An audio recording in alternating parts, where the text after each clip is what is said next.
Le soleil de l'après-midi filtrait par les larges fenêtres de l'appartement de Camille dans le 15e arrondissement de Paris.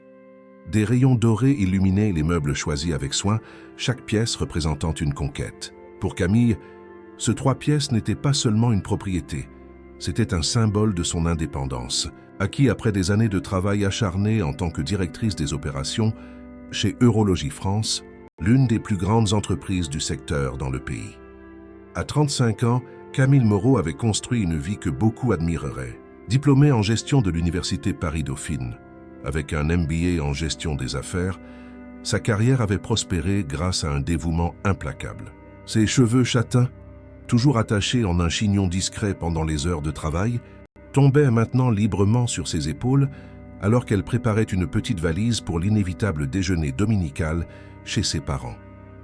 Camille soupira, vérifiant une fois de plus si elle avait bien pris le vin qu'elle avait acheté spécialement pour l'occasion, un bon Bordeaux que son père, Antoine, apprécierait certainement, même s'il ne l'exprimerait probablement pas ouvertement. Elle attrapa les clés de sa voiture et jeta un dernier regard à son sanctuaire avant de sortir. Cet appartement était son refuge contre le monde, en particulier contre le monde qui l'attendait à Vincennes, où elle avait grandi et où ses parents vivaient toujours. Le trajet en voiture à travers la ville chaotique un dimanche donna à Camille le temps de se préparer mentalement. Chaque visite chez ses parents était comme entrer dans un champ de mines émotionnelles. Les commentaires subtils, les comparaisons constantes, les regards désapprobateurs déguisés en inquiétude, tout cela faisait partie du répertoire familial qu'elle avait appris à supporter au fil des ans. Lorsqu'elle se gara devant la maison en pierre de taille où elle avait grandi, Camille remarqua que la voiture de sa sœur était déjà là. Un SUV spacieux, idéal pour une famille de 4 personnes. Sophie, de 3 ans, sa cadette, avait suivi un chemin complètement différent du sien. Mariée à 24 ans avec Marc, son petit ami de la fac, elle était maintenant mère de Pierre, 7 ans, et Marianne, 5 ans. Aux yeux de Martine, sa mère, Sophie avait tout fait correctement. « Camille, j'ai cru que tu ne viendrais plus !» s'exclama Martine en ouvrant la porte, son ton oscillant entre le soulagement et le reproche. À 62 ans, elle restait élégante, avec des cheveux teints dans un ton châtain qui dissimulait les fils gris et portait une robe simple mais impeccablement repassée. « Bonjour, maman. » « Il y avait des embouteillages, » répondit Camille en lui tendant le paquet contenant le vin. « J'ai apporté ça pour papa. »« Ah, il ne fallait pas te déranger, » répondit Martine avec un sourire qui n'atteignait pas ses yeux. « Viens, tout le monde est déjà au salon. » Camille suivit sa mère, remarquant à quel point la maison restait pratiquement inchangée depuis son adolescence. Les mêmes rideaux à fleurs, le même ensemble de canapés beige, les mêmes photographies de famille au mur, bien que désormais avec plus d'espace consacré aux petits-enfants. « Regardez qui est arrivé », annonça Martine en entrant dans le salon. Antoine se leva du canapé, où il regardait un match de foot avec Marc. À 65 ans, il gardait encore la posture droite de celui qui avait passé sa vie à travailler comme ingénieur dans une entreprise de BTP. Les rides de son visage s'étaient creusées, mais ses yeux, du même ton marron-vert que ceux de Camille, brillaient toujours d'intelligence. « Salut !»« Ma fille !» salua-t-il d'une brève étreinte. « Je t'ai apporté un vin. »« Papa !» dit Camille, observant ses yeux s'illuminer momentanément. « Merci, je le garderai pour une occasion spéciale, » répondit-il en plaçant soigneusement la bouteille sur le buffet. Dans un coin du salon, Sophie jouait avec ses enfants. En voyant sa sœur, elle se leva en ajustant la robe fleurie qui soulignait sa silhouette encore svelte, malgré 2 grossesses. « Enfin, sœurette, j'ai cru que tu allais nous poser un lapin, » commenta-t-elle avec un sourire que Camille ne parvenait pas à déchiffrer s'il était sincère ou non. « Salut, Soph. Salut, les enfants. Comment vont mes neveux préférés ?» Camille se baissa pour recevoir les câlins enthousiastes de Pierre et Marianne. « Tati Camille a apporté un cadeau ?» demanda Pierre, regardant avec espoir les mains vides de sa tante. « Pierre !» le réprimanda Sophie. « Quel manque de politesse !» Camille sourit. « Pas aujourd'hui, champion. Mais je promets que la prochaine fois, j'apporterai quelque chose de sympa. » Tati Camille promet toujours, mais n'apporte jamais, marmonna Pierre en retournant à ses jouets. Le commentaire innocent de l'enfant frappa Camille comme une aiguille. Était-ce ainsi que sa famille la voyait? Comme quelqu'un qui faisait des promesses en l'air. « Passons à table, le déjeuner est prêt », appela Martine, interrompant ses pensées. Le déjeuner dominical chez les Moreau suivait un rituel presque sacré. La table mise avec la nappe en dentelle, le service de vaisselle réservé aux occasions spéciales et des plats traditionnels. Le poulet rôti que Martine préparait depuis que Camille était enfant, accompagné de pommes de terre sautées et de haricots verts. Mais aujourd'hui, quelque chose était différent. Camille le perçut au moment où elle s'assit à table. Ce n'était pas seulement la présence d'une salade plus élaborée, ou le fait que sa mère ait préparé sa crème caramel préférée pour le dessert. C'était quelque chose dans l'air, une attente presque palpable qui circulait entre ses parents. « Comment va le travail, ma fille ?» demanda Martine, servant plus de pommes de terre dans l'assiette de Camille, sans qu'elle l'ait demandé. Camille fronça légèrement les sourcils, surprise par l'intérêt soudain de sa mère pour sa vie professionnelle. « Ça va bien, maman. Je coordonne la mise en place d'un nouveau système de traçabilité pour toute la flotte. C'est assez exigeant, mais ça me plaît. »« C'est bien, chérie, » répondit Martine, échangeant un regard rapide avec Antoine. « Et l'appartement ? Ça ne doit pas être facile de s'occuper d'un si grand espace toute seule, n'est-ce pas ? » Alors c'était ça. Camille sentit son estomac se nouer. L'intérêt soudain avait un but. « En fait, ce n'est pas difficile, » répondit-elle prudemment. « J'aime avoir mon espace. Et j'ai une femme de ménage qui vient une fois par semaine, donc j'arrive à tout garder organisé. » « Mais ça doit être solitaire, » commenta Sophie, secouant la tête avec une fausse inquiétude. « Je ne sais pas comment tu supportes tout ce silence. Je deviendrais folle. Tout le monde n'a pas besoin de bruit constant pour se sentir vivant. »« Sauf, » répondit Camille avec un sourire poli mais ferme. Marc, qui s'était tu jusqu'alors, se racla la gorge, mal à l'aise. Camille avait toujours eu l'impression que de tous, il était celui qui la respectait le plus. « L'appartement de Camille est magnifique, » commenta-t-il. « Cette vue sur le parc André Citroën est spectaculaire. »« Oui, mais à quoi sert une belle vue si tu n'as personne avec qui la partager ?» rétorqua Sophie en prenant une gorgée de vin. Camille respira profondément, retenant la réponse qu'elle voulait donner. Des années de thérapie lui avaient appris qu'entrer dans ce genre de provocation ne faisait qu'alimenter le cycle toxique. « Comment vont les cours de danse de Marianne ?» demanda-t-elle, changeant délibérément de sujet. La conversation se poursuivit sur des sujets plus sûrs pendant le reste du repas, mais Camille ne parvenait pas à chasser le sentiment que quelque chose de plus important se préparait. Son père était inhabituellement silencieux et sa mère excessivement attentionnée. Après le dessert, Sophie suggéra qu'ils aillent au salon. Marc alluma la télé et tout le monde commença à discuter de sujets variés. Mais Camille remarquait que l'attention de ses parents revenait toujours vers Sophie et les enfants. « Vous savez quoi ?» dit soudain Martine. « Je pensais organiser un dîner spécial vendredi prochain.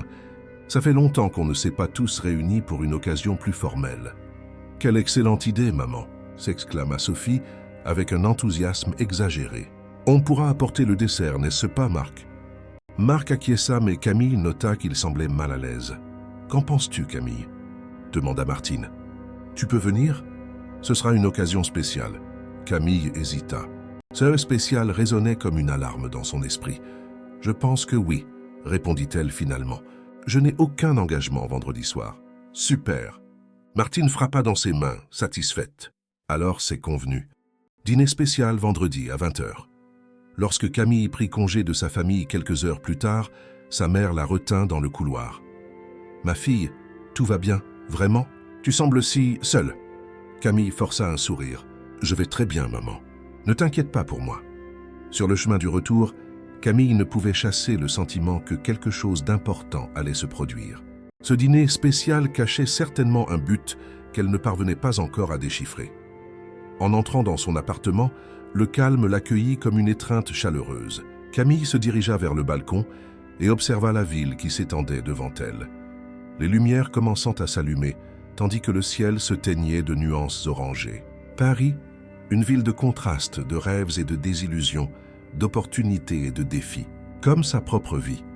Camille ne savait pas ce que sa famille manigançait, mais d'une chose elle était sûre, elle ne permettrait à personne de dénigrer ses réussites ou de remettre en question ses choix. Cet appartement, son sanctuaire, était le symbole de tout ce qu'elle avait accompli seule, et personne ne pourrait lui enlever cela. Ce qu'elle n'imaginait pas, c'est que le dîner du vendredi suivant changerait sa vie à jamais. La semaine passa rapidement pour Camille. Les journées au bureau d'Eurologie France, situé à Issy-les-Moulineaux, furent particulièrement chargées avec le nouveau projet de traçabilité de la flotte occupant pratiquement tout son temps. En tant que directrice des opérations, elle supervisait une équipe de 12 personnes et la mise en œuvre de ce système signifierait un bond en efficacité pour l'entreprise. Le travail n'avait jamais été un problème pour Camille. Au contraire, c'était son refuge, l'endroit où elle se sentait valorisée et compétente. Vendredi, alors qu'elle révisait quelques rapports à son bureau, Camille reçut un message de Martine, lui rappelant le dîner spécial de ce soir-là. Un soupir s'échappa de ses lèvres. Durant toute la semaine, elle avait tenté de déchiffrer quel serait le motif de cette rencontre, mais n'arrivait à rien imaginer qui justifie tant de cérémonies. « Des problèmes ?» demanda Julie, son assistante, en entrant dans le bureau avec un dossier. « Non, juste un dîner de famille ce soir », répondit Camille, essayant de paraître détachée. « Ah, ça devrait être sympa, non ?» commenta Julie en posant les documents sur le bureau. Camille sourit sans humour. « Ça devrait, en effet. » À 18h, Camille termina sa journée et se dirigea vers le parking. Elle décida de s'arrêter dans une épicerie fine, sur le chemin du retour, pour acheter une bouteille de vin spécial. C'était un rituel qu'elle maintenait. Ne jamais arriver les mains vides aux réunions de famille, même en sachant que son geste était rarement apprécié à sa juste valeur.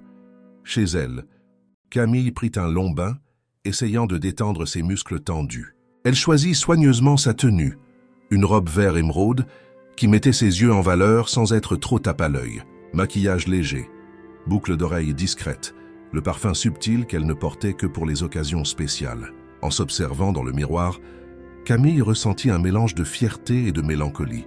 Elle était belle, accomplie professionnellement, indépendante. Pourquoi alors sa famille n'arrivait-elle pas à voir sa valeur?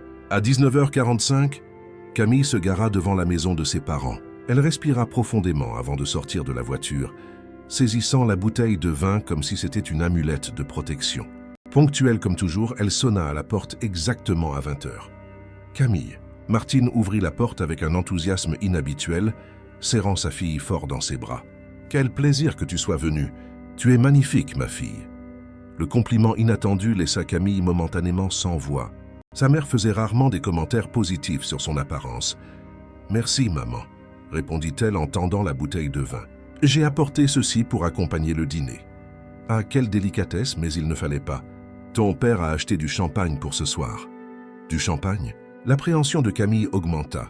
Qu'est-ce qu'il célébrait exactement? En entrant dans le salon, elle trouva son père discutant vivement avec Marc. Antoine sourit en la voyant, se levant pour la saluer. « Ma fille, quel plaisir de te voir, » dit-il en lui donnant un baiser sur la joue. « Tu es très élégante. »« Merci, papa, » répondit Camille, de plus en plus méfiante face à cet accueil chaleureux.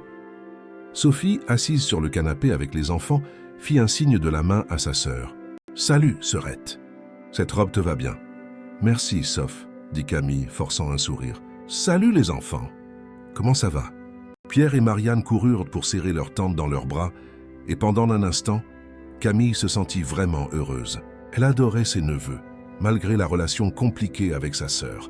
« Tati Camille, regarde ce que j'ai fait à l'école !» s'exclama Marianne en montrant un dessin coloré. « C'est magnifique, Marie !» La félicita Camille, admirant l'œuvre de sa nièce. « C'est notre famille !» expliqua la petite fille. « Regarde ça, c'est papy. Ça, c'est mamie. Ça, c'est papa. Ça, c'est maman. Ça, c'est Pierre, ça, c'est moi. Et ça, c'est toi. Tati Camille !» Camille sourit en voyant le bâton qui la représentait sur le dessin, un peu à l'écart des autres. Même dans la perception innocente d'une enfant de 5 ans, elle était celle qui était à part. « Venez tous à table », appela Martine, interrompant ce moment. Le dîner est servi. La table était impeccablement dressée avec la plus belle vaisselle que Martine possédait. Camille remarqua que sa mère avait préparé tous ses plats préférés. Une blanquette de veau, un gratin dauphinois, une salade composée. Il y avait même des gougères qu'elle aimait tant depuis son enfance. Cela ne fit qu'augmenter son inquiétude. « On ouvre le champagne », suggéra Antoine, attrapant la bouteille qui refroidissait dans un seau à glace. Avec un pop caractéristique, le bouchon sauta et Antoine servit la boisson pétillante dans des flûtes en cristal que Camille ne se souvenait pas avoir vues auparavant. « Trinquons », proposa Martine en levant sa flûte, « à la famille, le bien le plus précieux que nous ayons. » Tous levèrent à leur verre et Camille accompagna le geste machinalement. En buvant la première gorgée, elle observa les visages autour de la table. Sa mère semblait anxieuse. Son père détournait le regard. Sophie avait un sourire que Camille ne pouvait déchiffrer, et Marc semblait mal à l'aise. Le repas se déroula avec des conversations superficielles. Martine posa des questions sur le travail de Camille avec un intérêt inédit. Antoine commenta la politique et le football, Sophie parla des activités des enfants. Cela ressemblait à une scène répétée d'une famille heureuse. Mais Camille connaissait bien trop ces gens pour croire à cette farce. Ce fut seulement lorsque Martine servit le dessert, une mousse au chocolat, une autre préférence de Camille, que le véritable but de la soirée commença à se révéler. « Ma fille », commença Antoine en s'éclaircissant la gorge, « comment va ton travail? Ce projet dont tu as parlé dimanche ?»« Ça va bien, papa », répondit Camille, prudente. « Nous sommes dans la phase finale de mise en œuvre. »« Bien, bien, » acquiesça Antoine. « Et tu aimes toujours cet emploi? Ta vie à Paris ?» Camille fronça les sourcils. « Oui, pourquoi n'aimerais-je pas? »« C'est que Paris est si agitée, si stressante, » commenta Martine. « Et ton appartement si grand pour une personne seule. Tu ne te sens pas seule? » Ah, les voilà qui y revenaient.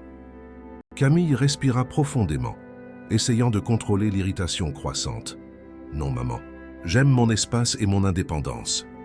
Mais n'est-il pas naturel pour une femme de vouloir, tu sais, sa propre famille ?» insista Martine. « Maman, nous avons déjà parlé de ça. Je n'ai pas besoin d'un mari ou d'enfant pour me sentir complète. » Un silence inconfortable s'abattit sur la table. Sophie le rompit, posant sa cuillère dans son assiette à dessert vide avec plus de force que nécessaire.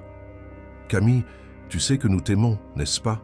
Le ton faussement doux de sa sœur fit plisser les yeux de Camille. « Je sais, Soph.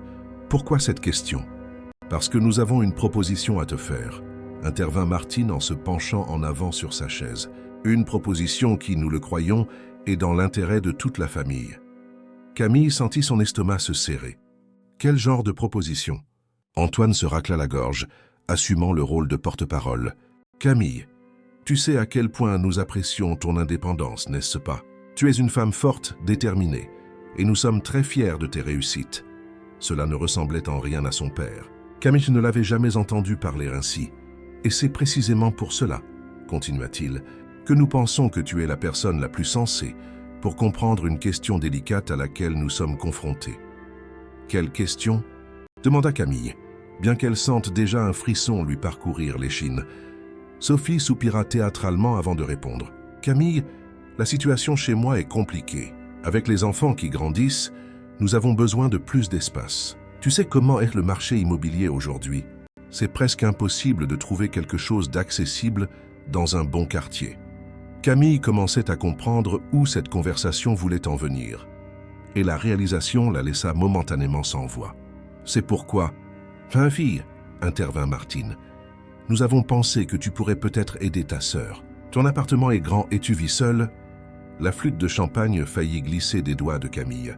Elle regarda incrédule chaque visage autour de la table, cherchant un signe que c'était une blague de mauvais goût. « Vous êtes en train de suggérer que je cède mon appartement à Sophie ?» demanda-t-elle, sa voix presque un murmure. « Ce n'est pas tout à fait ça, ma fille, » expliqua rapidement Martine. « C'est juste une façon d'aider ta sœur, qui en a plus besoin que toi en ce moment. Bien sûr, tu ne resterais pas sans toi. Tu pourrais venir vivre avec nous jusqu'à ce que tu trouves autre chose. Ou nous pourrions te payer un loyer, » ajouta Sophie, comme si elle offrait une grande faveur. Un montant juste, bien sûr. Camille sentit son visage brûler. Elle regarda Sophie, qui gardait une expression d'attente, comme si elle comptait déjà sur l'accord de sa sœur. Marc, à côté d'elle, semblait mortifié, évitant de regarder Camille directement. « Vous me demandez de renoncer à mon appartement ?» répéta Camille, essayant toujours de digérer cette proposition absurde. « Un appartement que j'ai acheté avec mon argent, fruit de mon travail. »« N'expose pas les choses en ces termes, ma fille, » dit Antoine, tentant d'apaiser. « Nous pensons juste au bien de la famille. Et avouons-le, tu n'as pas besoin d'un si grand appartement vivant seul. » Cette phrase fut la goutte d'eau. Camille sentit des années de frustration bouillonner en elle, menaçant de déborder. « Je n'en ai pas besoin ?» Sa voix sortit plus fort que la normale. « Vous pensez que juste parce que je suis célibataire et que je n'ai pas d'enfant, mes besoins sont moins importants, que je peux simplement renoncer à ce que j'ai conquis avec tant d'efforts pour satisfaire les désirs de Sophie. Ce n'est pas une question de besoin, Camille, rétorqua Sophie, son ton de voix maintenant plus dur. C'est une question de priorité. Pierre et Marianne ont besoin d'espace pour grandir, pour avoir une vie saine. Et moi, je ne mérite pas mon propre espace, ma propre vie. Camille secoua la tête, incrédule. S'il vous plaît, que quelqu'un m'explique pourquoi exactement je devrais abandonner mon appartement. Parce que personne ne veut de toi. Camille, lança Sophie, son masque de cordialité tombant enfin. C'est pour ça que tu es seule. Peut-être que ce serait mieux que tu disparaisses parce que tu ne fais que gêner. Le silence qui suivit fut suffocant. Martine semblait choquée par les mots de sa fille cadette, mais ne la réprimanda pas. Antoine baissa les yeux vers son assiette vide. Marc marmonna quelque chose d'inaudible, visiblement mal à l'aise. Camille regarda chacun d'entre eux, cherchant un signe de soutien, mais ne trouva que des regards complices. Une révélation douloureuse la frappa à cet instant. Pour sa famille, elle serait toujours dispensable. « C'est donc ce que vous pensez de moi ?» demanda-t-elle, la voix tremblante. « Tout ce que j'ai fait, c'est essayer de vous plaire, de chercher votre approbation, et à la fin, je suis jetable. » Martine tenta d'apaiser la situation, tendant la main sur la table pour toucher celle de Camille. « Ce n'est pas ça, ma fille. Nous disons juste que comme tu es seule, tu peux aider davantage. C'est pour Sophie, pour tes neveux. » Camille retira brusquement sa main, secouant la tête. « Assez. J'en ai assez entendu. » Elle se leva de table, prit son sac et se dirigea vers la porte. Personne ne la suivit, personne n'essaya de l'arrêter. Le son de la porte claquant résonna dans le couloir silencieux. Dans la voiture, Camille s'autorisa à pleurer pour la première fois depuis longtemps. Des larmes de colère, de frustration, de chagrin, mais étonnamment, aussi des larmes de soulagement. Enfin, les masques étaient tombés, et elle pouvait voir clairement la dynamique toxique de sa famille. En retournant vers son appartement du 15e, Camille ne savait pas que ce dîner n'avait été que le début. Sa famille n'avait pas encore abandonné ses plans. Et dans les jours suivants, elle serait forcée de prendre des décisions qui changeraient à jamais le cours de sa vie. En entrant dans son appartement, elle n'alluma pas les lumières immédiatement. Elle resta debout dans l'obscurité du salon, observant les lumières de la ville par la fenêtre. Cet endroit était à elle, gagné à la sueur de son front, symbole de son indépendance. Et elle se battrait de toutes ses forces pour le garder. Camille ne le savait pas encore, mais elle était sur le point de découvrir en elle une force qu'elle-même ne soupçonnait pas. Camille ne dormit pas bien cette nuit-là. Elle se retourna dans son lit, repassant mentalement la scène du dîner, chaque mot cruel de Sophie résonnant dans son esprit. « Personne ne veut de toi, Camille. » Comment sa propre sœur pouvait-elle être si impitoyable? Et plus douloureuse encore, comment ses parents pouvaient-ils rester là, en silence, sans la défendre? Le samedi se leva couvert, s'accordant parfaitement à son état d'esprit. Camille se leva tard, chose rare pour quelqu'un d'aussi discipliné. Elle prépara un café fort et s'assit sur le balcon, observant la ville qui commençait à être enveloppée par un fin crachin si caractéristique de Paris. Son téléphone sonna plusieurs fois, des appels de Martine qu'elle ignora délibérément. Elle n'était pas prête pour une nouvelle salve de manipulation émotionnelle. Elle avait besoin de penser, de digérer ce qui s'était passé et surtout de décider comment elle réagirait désormais. En milieu d'après-midi, alors qu'elle envisageait de commander à manger et de passer le reste de la journée à regarder une série, on sonna à l'interphone. Camille fronça les sourcils. Elle n'attendait personne. Elle s'approcha prudemment de la porte et regarda par le judas. Martine se tenait dans le couloir, tenant un sac qui semblait contenir une sorte de gâteau. Camille hésita. Une partie d'elle voulait ignorer sa mère, prétendre qu'elle n'était pas là. Mais elle savait que Martine était persistante. Elle resterait là à sonner jusqu'à ce qu'on lui ouvre. Avec un soupir résigné, Camille déverrouilla la porte. « Maman !» dit-elle simplement sans l'inviter à entrer. « Camille !» répondit Martine, ses yeux évaluant rapidement sa fille. Remarquant le sweatshirt large et les cheveux en désordre. « Je peux entrer ?» Camille s'écarta, permettant à sa mère de passer. Martine entra, regardant autour d'elle comme si elle évaluait l'appartement. « J'ai apporté un gâteau au yaourt, » dit-elle en levant le sac. « Je sais que tu aimes ça. » Camille croisa les bras, ne se laissant pas attendrir par ce geste apparemment affectueux. « Qu'est-ce que tu veux, maman ?» Martine soupira, posant le sac sur le comptoir de la cuisine américaine. « Nous devons parler, ma fille, à propos d'hier. »« Tu as 5 minutes, » répondit Camille, restant ferme. Martine regarda à nouveau autour d'elle, ses yeux s'arrêtant momentanément sur les photographies encadrées sur l'étagère. Camille à sa remise de diplôme, Camille recevant un prix au travail, Camille lors d'un voyage en Italie. Aucune photo de la famille. C'est un bel appartement, commenta Martine. Spacieux, bien situé. Je comprends pourquoi tu l'aimes tant. Camille plissa les yeux, percevant la direction que prenait la conversation. Maman, si tu es venue ici pour essayer de me convaincre de céder mon appartement à Sophie, tu perds ton temps. Martine s'assit sur le canapé, paraissant soudainement fatiguée. Camille, comprends, ce n'est pas facile pour nous. Ta sœur a des difficultés, et sa maison est vraiment petite pour les enfants. Et c'est mon problème parce que, rétorqua Camille. Parce que nous sommes une famille, s'exclama Martine, comme si cela expliquait tout. Les familles s'entraident dans les moments difficiles. Camille rit sans humour. C'est drôle que tu parles de famille maintenant, maman. Où était cet esprit d'union quand Sophie a dit que personne ne voulait de moi, quand elle a suggéré que je devrais disparaître? Tu n'as rien dit, tu ne m'as pas défendu. Martine baissa les yeux, ayant au moins la décence de paraître embarrassée.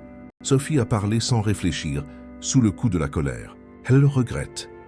Elle le regrette tellement qu'elle n'est même pas venue s'excuser, observa Camille. D'ailleurs, es-tu ici pour t'excuser ou pour continuer à faire pression à cause de l'appartement? Martine hésita, et cette hésitation dit tout à Camille. C'est bien ce que je pensais, dit-elle en secouant la tête. Tu ne te soucies pas de mes sentiments, de combien j'ai été blessée hier. Tu te soucies seulement de votre plan. Ce n'est pas tout à fait ça, ma fille, protesta faiblement Martine. Bien sûr que je me soucie de toi. Je pense juste que tu es un peu inflexible. Inflexible. Camille sentit la colère monter à nouveau. Vous me demandez de renoncer à ma maison, à mon espace, à mon indépendance, pour satisfaire les caprices de Sophie, et c'est moi qui suis inflexible. Ce ne sont pas des caprices, Camille. Ce sont des besoins réels. Pierre et Marianne ont besoin de chambres séparées, d'un espace pour étudier, pour jouer. Et pourquoi cela doit-il être résolu à mes dépens? Sophie et Marc travaillent. Ils ont tous les deux de bons emplois. Pourquoi ne cherchent-ils pas un autre endroit, plus grand qui corresponde à leur budget? Tu sais comment est le marché immobilier, ma fille. Les prix ont explosé. Et alors? J'ai aussi fait face au même marché quand j'ai acheté cet appartement. J'ai économisé, j'ai fait des sacrifices, j'ai planifié. Pourquoi Sophie ne peut-elle pas faire de même? Martine soupira profondément. S'il te plaît, Camille, réfléchis-y sérieusement. Tu es une personne généreuse, tu l'as toujours été. Ce serait une opportunité d'aider ta sœur, tes neveux. Camille croisa les bras, étudiant attentivement le visage de sa mère. Quelque chose ne collait pas dans toute cette insistance. Il ne s'agissait pas seulement du bien-être de Sophie et des enfants, il y avait autre chose. Quelle est la situation réelle de Sophie et Marc, maman? Demanda-t-elle soudainement. Ils ont des problèmes financiers? C'est ça?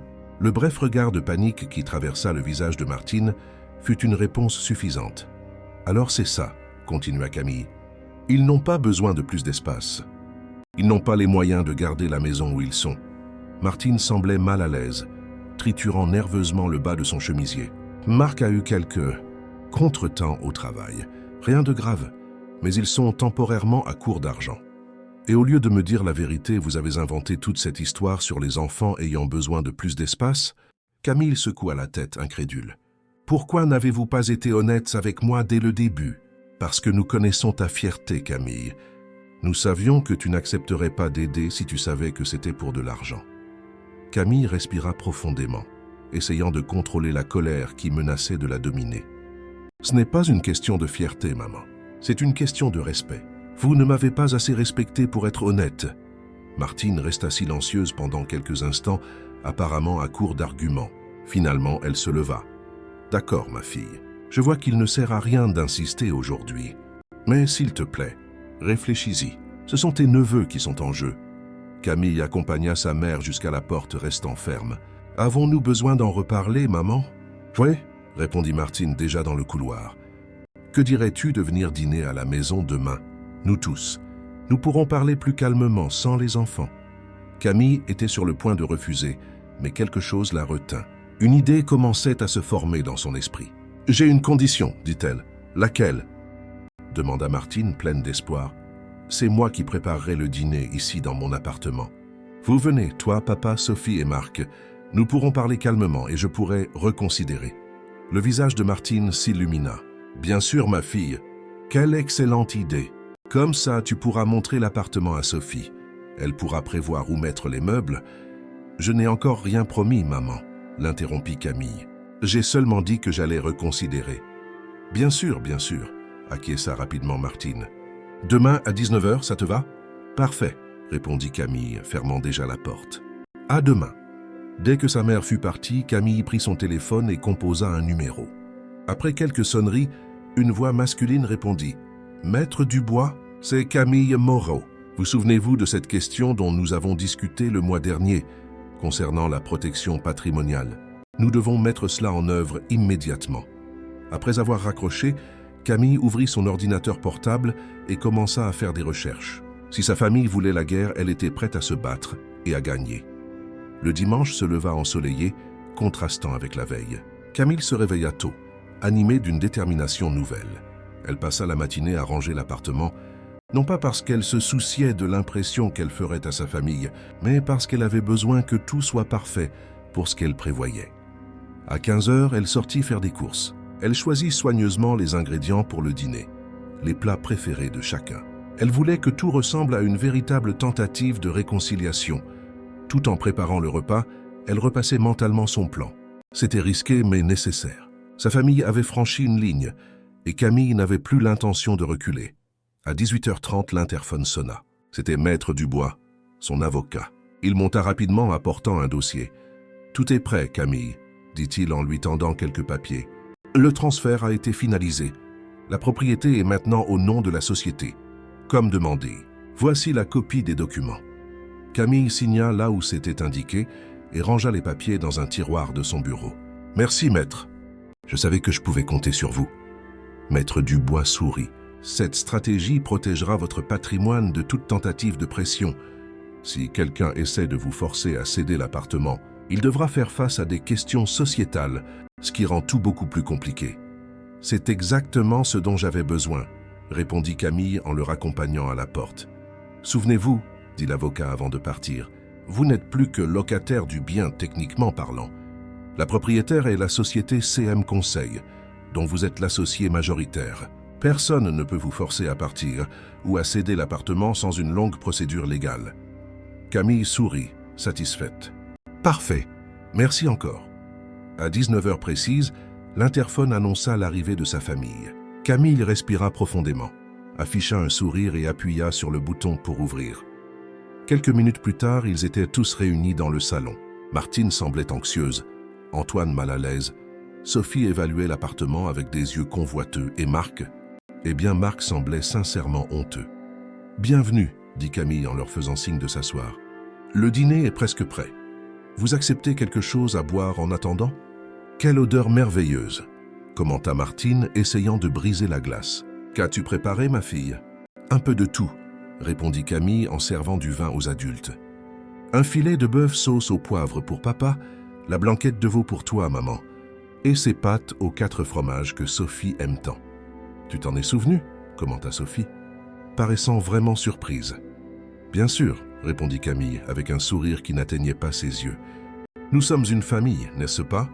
Le dîner se déroula dans une ambiance de fausse cordialité. Ils parlèrent de banalité, évitant le sujet principal qui les avait réunis là. Ce fut seulement lorsque Camille servit le dessert que Martine aborda enfin le sujet. « Alors, ma fille, as-tu pensé à notre conversation d'hier ?» Camille posa délicatement sa cuillère à côté de son assiette à dessert. « Oui, maman, j'y ai beaucoup pensé. » Tous à table semblèrent retenir leur souffle attendant sa réponse. « Avant toute décision, » continua Camille, « je veux mieux comprendre la situation. Sophie, pourquoi as-tu besoin exactement de mon appartement ?» Sophie hésita, échangeant un regard rapide avec Marc. « Comment ça ? On en a déjà parlé. C'est pour donner plus de confort aux enfants. Notre maison devient petite pour nous. » Camille haussa un sourcil. « Je vois, mais vous travaillez tous les deux, n'est-ce pas ? Vous avez les moyens de chercher quelque chose de plus grand, non ?» Marc se racla la gorge, l'air mal à l'aise. « En fait, Camille, nous traversons une période compliquée, financièrement parlant. »« Ah, je comprends, » dit Camille en hochant lentement la tête. « Et ma maison que j'ai conquise seule après des années de travail est la seule solution que vous parvenez à envisager. Et qu'y a-t-il de mal à cela? Rétorqua Sophie, son ton devenant défensif. Tu n'as pas d'enfant. Tu n'as personne, ta maison est... En trop. Ces mots furent comme un déclic. Camille se leva de table, faisant face à sa sœur. En trop, Sophie? As-tu la moindre idée de tout ce que j'ai travaillé pour obtenir cet appartement? Combien de fois vous vous êtes moqué de moi parce que je travaillais tard, parce que j'économisais, pendant que vous dépensiez en futilité. Maintenant, juste parce que je n'ai ni enfant ni mari, vous pensez avoir droit à ce qui est à moi. Antoine tenta d'intervenir. Camille, calme-toi, nous ne disons pas que nous ne valorisons pas ce que tu as fait, mais vous pensez y avoir plus droit que moi, l'interrompit Camille, la voix ferme. Soyons honnêtes. Il ne s'agit pas de besoin, il s'agit de commodité. Un lourd silence s'installa dans la pièce. Camille respira profondément, prit une enveloppe qu'elle avait stratégiquement laissée sur le comptoir et la tendit à sa mère. Voici les documents de ma maison. Je veux que tu vois de tes propres yeux. Martine ouvrit l'enveloppe, confuse, et commença à lire les papiers. Ses yeux s'écarquillèrent en réalisant quelque chose auquel elle ne s'attendait pas. Camille, ça, c'est au nom d'une autre personne. Camille sourit, ressentant une satisfaction qu'elle n'avait pas éprouvée depuis longtemps. Oui, maman. J'ai transféré la propriété de l'appartement à une société que j'ai créée. Il fait maintenant partie d'un patrimoine entrepreneurial protégé légalement. Sophie se leva furieuse, frappant la table. « Tu plaisantes, n'est-ce pas ?»« Comment peux-tu faire ça ?»« Je l'ai fait pour me protéger, parce que je savais que vous essaieriez de me mettre la pression jusqu'à ce que je cède, » répondit calmement Camille. « Camille, tu n'avais pas besoin de faire ça, » dit Martine, pâle. Nous sommes ta famille. Camille rit sans humour. Ma famille? La seule chose que vous ayez faite, c'est de me traiter comme une option de convenance. Mais c'est terminé. Regardant droit dans les yeux Sophie et Marc, Camille continua. Je ne donnerai pas ma maison, ni ne vous la céderai. Vous allez devoir faire face aux conséquences de vos choix, tout comme j'ai fait face aux miens. En prononçant ces mots, Camille sentit comme si un poids énorme quittait ses épaules. Pour la première fois depuis longtemps, elle s'était vraiment défendue. Et cela, plus que toute autre chose, était une victoire. Le silence qui suivit les paroles de Camille fut rompu par un rire amer de Sophie. « Tu crois que tu as gagné, n'est-ce pas ?» dit-elle, le visage tordu de colère. « Juste parce que tu as réussi à trouver une astuce légale pour ne pas aider ta propre famille. » Camille resta calme, une tranquillité qui venait de la certitude de faire ce qui était juste. « Il ne s'agit pas de gagner ou de perdre, Sophie. Il s'agit de respect, de limites. » « Des limites ?» Sophie cracha presque le mot. « Depuis quand y a-t-il des limites dans une famille ? Nous sommes du même sang, Camille. Être de la même famille ne signifie pas que je doive sacrifier tout ce que j'ai accompli pour résoudre des problèmes que toi et Marc avez créés, » répondit Camille, gardant un ton de voix contrôlé. « Si vous avez des difficultés financières, il existe d'autres solutions. Je peux aider d'autres manières, mais pas en renonçant à ma maison. » Martine, qui jusqu'alors semblait sous le choc de la révélation des documents, se manifesta enfin. « Quel genre d'aide proposes-tu alors ?» Camille se tourna vers sa mère. « Je peux prêter de l'argent pour que vous payiez les dettes les plus urgentes. Je peux aider Marc à trouver un meilleur emploi. J'ai de bons contacts dans le secteur commercial. Je peux garder les enfants quand vous en avez besoin. Il y a de nombreuses façons d'aider sans que j'aie besoin de renoncer à ce qui est à moi. » Antoine, qui était resté silencieux jusqu'à présent, se racla la gorge, l'air mal à l'aise. « Ce sont des propositions sensées, Camille. Sensées. » Sophie regarda son père incrédule. « Ah, tu es de son côté maintenant ?»« Je ne suis du côté de personne, » répondit Antoine fatigué. « Je dis juste que nous devrions peut-être envisager des alternatives. Ta sœur a le droit de garder ce qui lui appartient. » Camille regarda son père avec surprise. C'était la première fois qu'il la défendait aussi ouvertement. « Merci. »« Papa !» dit-elle, sentant une boule dans sa gorge. Marc, qui avait gardé la tête basse pendant toute la discussion, parla enfin. « Camille a raison, Sophie.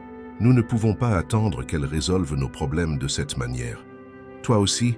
Sophie se tourna vers son mari, furieuse. « Je pensais que nous étions ensemble là-dessus. »« Nous sommes ensemble pour résoudre nos problèmes, » répondit Marc avec fermeté. « Mais pas aux dépens de ta sœur. » Camille observait la scène avec un mélange de surprise et de soulagement. Elle ne s'attendait pas à trouver des alliés à cette table.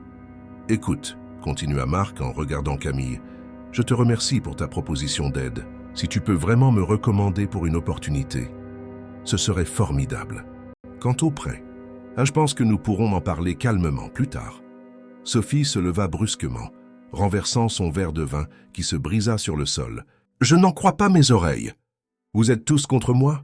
Personne n'est contre toi, Sophie, dit Camille, restant sereine. Nous essayons juste de trouver des solutions qui soient justes pour tout le monde. Juste? Sophie rit, d'un son froid et sans humour. Tu ne sais rien de la justice, Camille. Tu as toujours été la favorite, l'intelligente, l'indépendante. Pendant ce temps, j'ai dû me contenter des miettes d'attention. Camille fronça les sourcils, confuse. De quoi parles-tu? Tu as toujours été la star de la famille. Maman et papa t'ont toujours favorisée, toujours plus félicitée. C'est ce que tu penses? Sophie secoua la tête, incrédule. Ils m'ont peut-être gâtée, m'ont fait des cadeaux, mais c'est toujours toi qu'ils admirèrent vraiment. Pourquoi n'es-tu pas plus comme ta sœur, Sophie?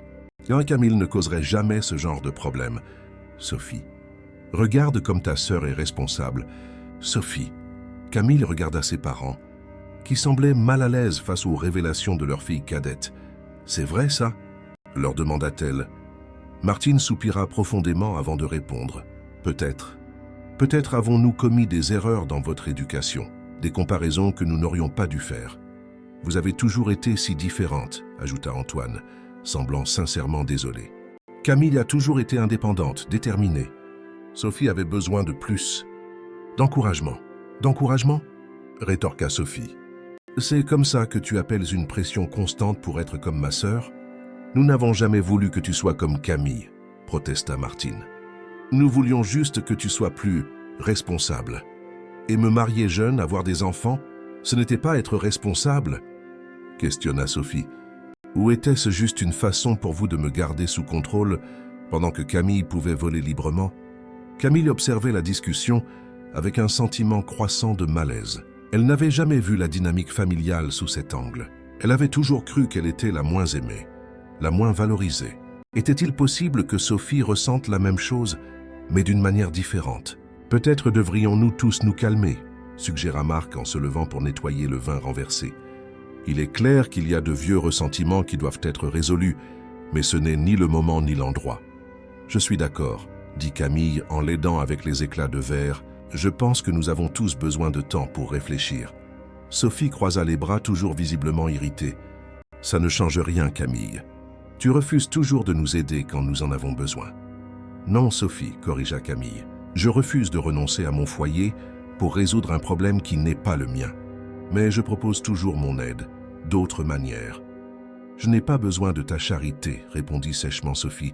Ce n'est pas de la charité, c'est la famille, rétorqua Camille. N'est-ce pas ce que tu disais tout à l'heure? Que la famille s'entraide. Sophie ne répondit pas, se contentant de prendre son sac. Viens, Marc, nous n'avons plus rien à faire ici. Marc hésita, regardant Camille avec une expression d'excuse. Pouvons-nous parler un autre jour? À propos de cette offre de travail? Bien sûr, répondit Camille en lui tendant une carte.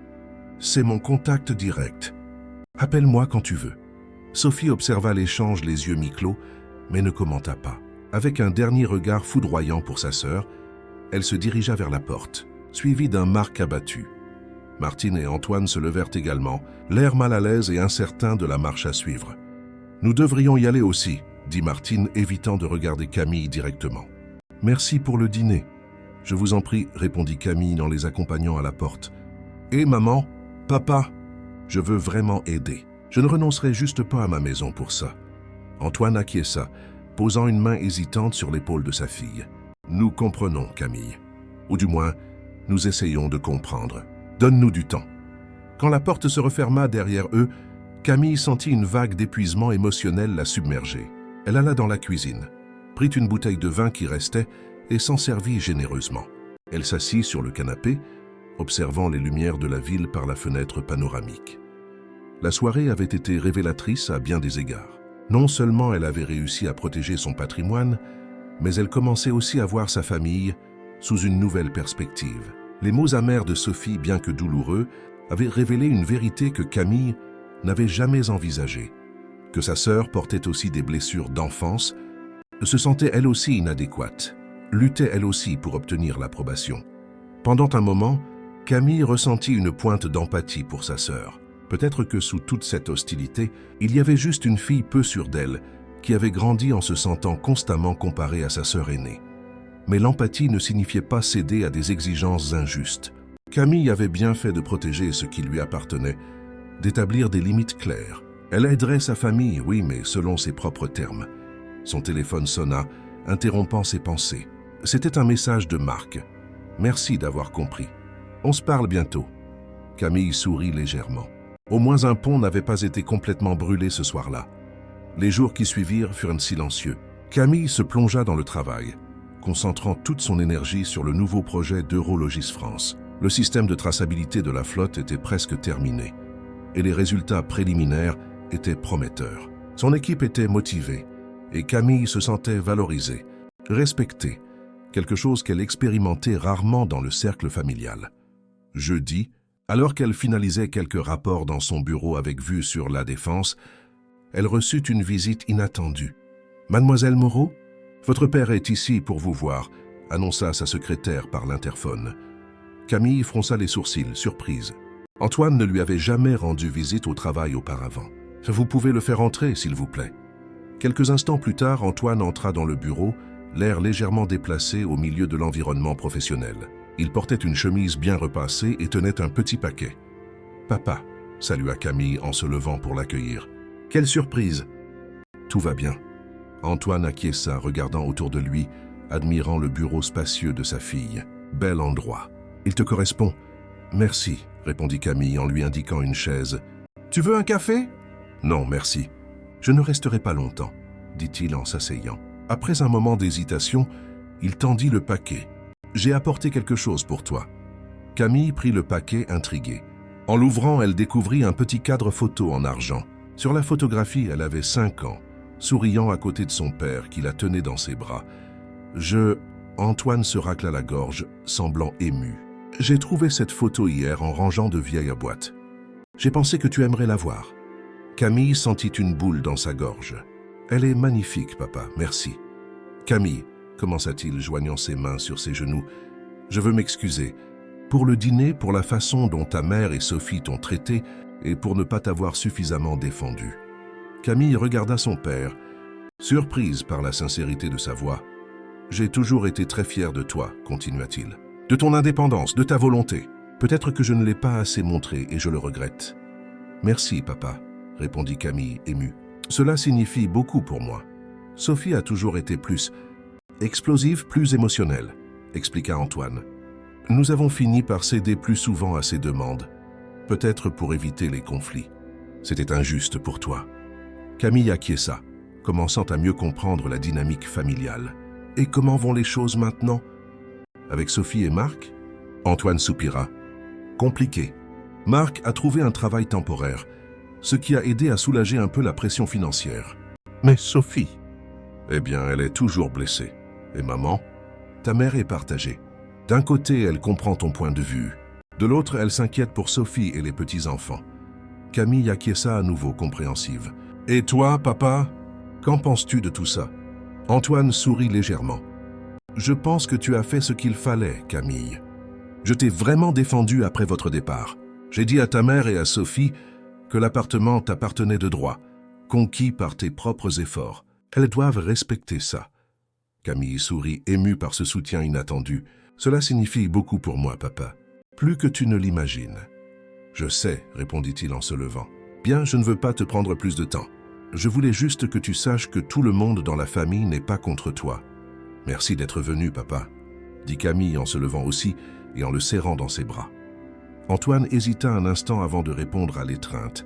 Ce n'était pas un homme porté sur les démonstrations physiques d'affection, mais à cet instant, il sentit que c'était la bonne chose à faire. « Ah, encore une chose, » dit-il, déjà à la porte. « Marc a mentionné que tu avais proposé de l'aider à trouver un meilleur travail. »« Oui, » confirma Camille. « Nous avons quelques postes ouverts ici dans l'entreprise, dans le secteur commercial.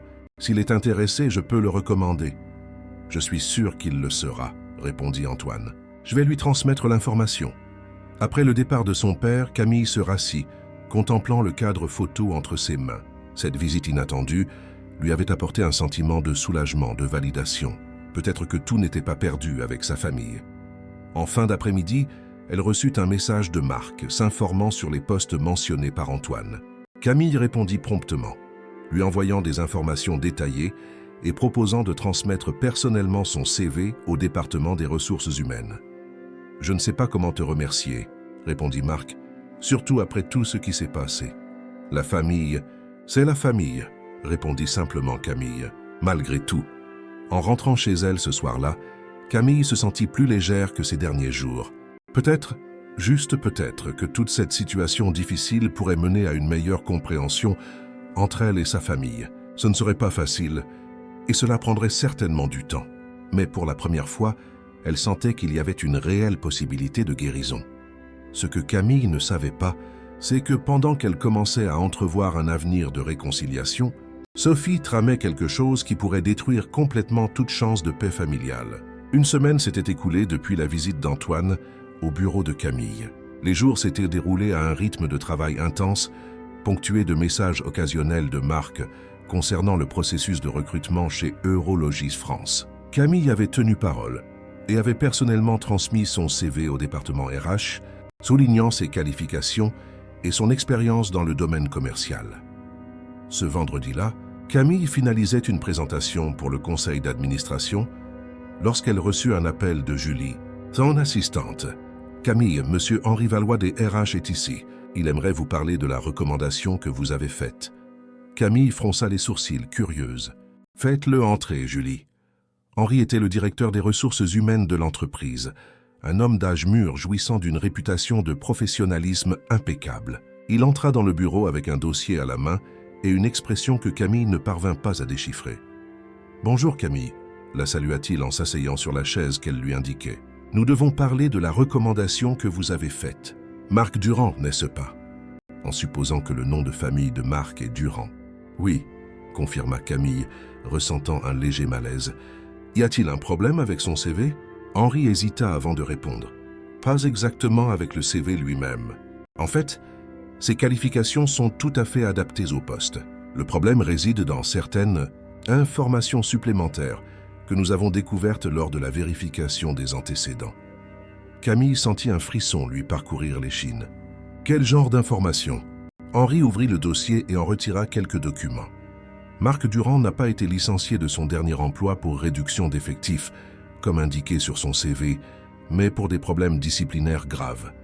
Il y a eu une procédure interne pour détournement de clientèle vers une entreprise concurrente. Quoi? Camille ne put cacher sa surprise. Cela n'a pas abouti à une action en justice, d'après ce que nous avons compris. L'entreprise a préféré régler l'affaire en interne, probablement pour éviter une publicité négative. Mais le licenciement était pour faute grave, et il en existe des traces claires. Camille sentit son visage brûler de honte. Elle avait mis sa réputation en jeu pour recommander quelqu'un qui ne méritait pas sa confiance. « Je ne le savais pas, Henri, » dit-elle finalement. « J'ai cru ce qu'il m'a dit. » Henri acquiesça avec compréhension. J'imaginais que c'était le cas. C'est pourquoi je suis venu vous parler directement, avant de clore officiellement le processus de recrutement. « Merci pour cela, » répondit Camille, reconnaissante de la discrétion de son collègue. « Et désolée pour le désagrément. Cela ne se reproduira pas. » Après le départ d'Henri, Camille resta assise à son bureau, essayant de digérer ce qu'elle venait de découvrir. Marc avait menti non seulement à elle, mais à toute la famille. La difficulté financière n'était pas le résultat d'un licenciement injuste ou de contretemps sur le marché, comme il l'avait prétendu, mais la conséquence directe d'une conduite professionnelle contraire à l'éthique. Et le pire, il avait profité de la bonne volonté de Camille, de sa volonté d'aider même après tout ce qui s'était passé, pour tenter d'obtenir un emploi sous de fausses allégations. Que serait-il arrivé si elle n'avait pas découvert la vérité à temps? Elle prit son téléphone, envisageant d'appeler immédiatement Marc pour le confronter. Mais elle se ravisa. Ce n'était pas une conversation à avoir par téléphone. Et ce n'était pas seulement à Marc qu'elle devait parler. Sur le chemin du retour, Camille fit un détour et se dirigea vers la maison de ses parents à Vincennes. Elle n'avait pas prévenu de sa visite, mais savait qu'un vendredi soir, il était probable qu'il soit à la maison. Elle devait leur parler avant de confronter Sophie et Marc. En arrivant, elle vit la voiture de Sophie garée devant. Parfait. Elle pourrait tout régler d'un coup. Martine ouvrit la porte, surprise de voir sa fille aînée. « Camille, nous ne t'attendions pas aujourd'hui. »« Il faut qu'on parle, maman, » dit Camille en entrant sans attendre d'y être invitée. « C'est important. » Dans le salon, elle trouva Sophie et Antoine en train de regarder la télévision. Pierre et Marianne jouaient sur le tapis. Aucune trace de Marc. « Regardez qui a décidé de se montrer » commenta Sophie sans cacher son sarcasme. « À quoi devons-nous cet honneur ?» Camille ignora la provocation de sa sœur. « Où est Marc ?» demanda-t-elle directement. « Il est sorti avec des amis » répondit Sophie, plissant les yeux avec méfiance. « Pourquoi? Il s'est passé quelque chose à l'entretien d'embauche ?»« On peut dire ça » confirma Camille en gardant un ton neutre. « En fait, c'est de ça que je suis venu parler. Les enfants, pourquoi n'iriez-vous pas jouer dans la chambre de mamie ?»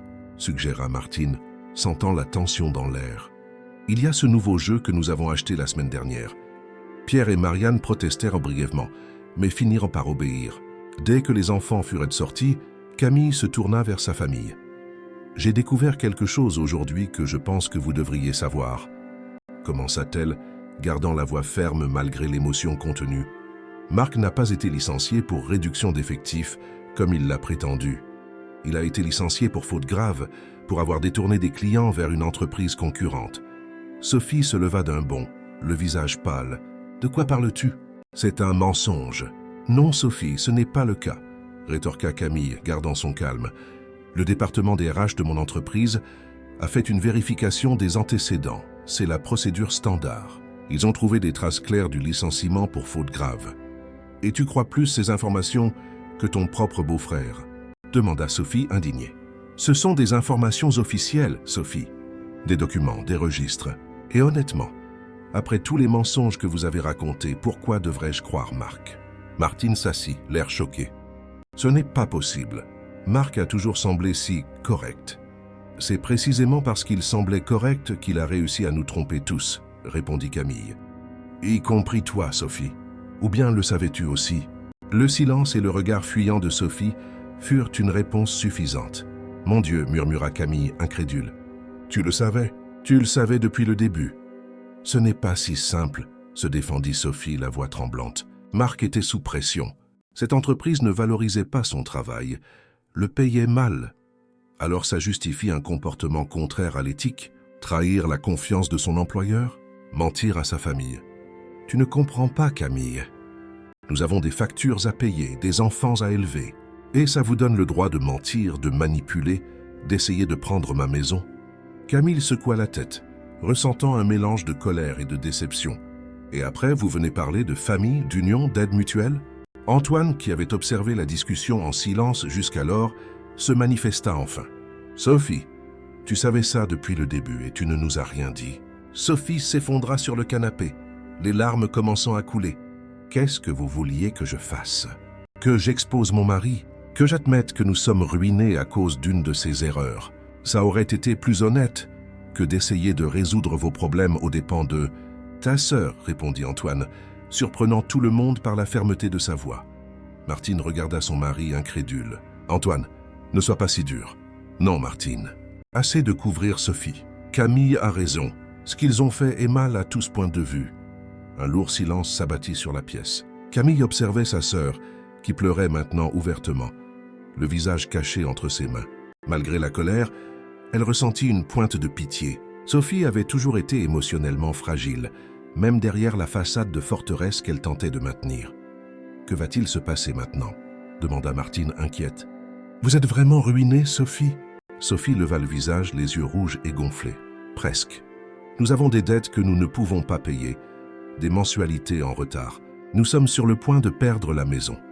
C'est pour ça que vous vouliez la mienne, » conclut Camille, les pièces du puzzle s'emboîtant enfin. Ce n'était pas seulement pour plus d'espace pour les enfants. Vous n'avez pas les moyens de garder la maison où vous êtes et vous vouliez une solution facile au problème. Facile pour nous, tu veux dire, corrigea Antoine, aux dépens de ta sœur. Et que suggères-tu alors, papa ? Demanda Sophie entre deux sanglots. Qu'on vive dans la rue ? Que les enfants dorment sous un pont ? Bien sûr que non, répondit Antoine. Mais il existe d'autres solutions.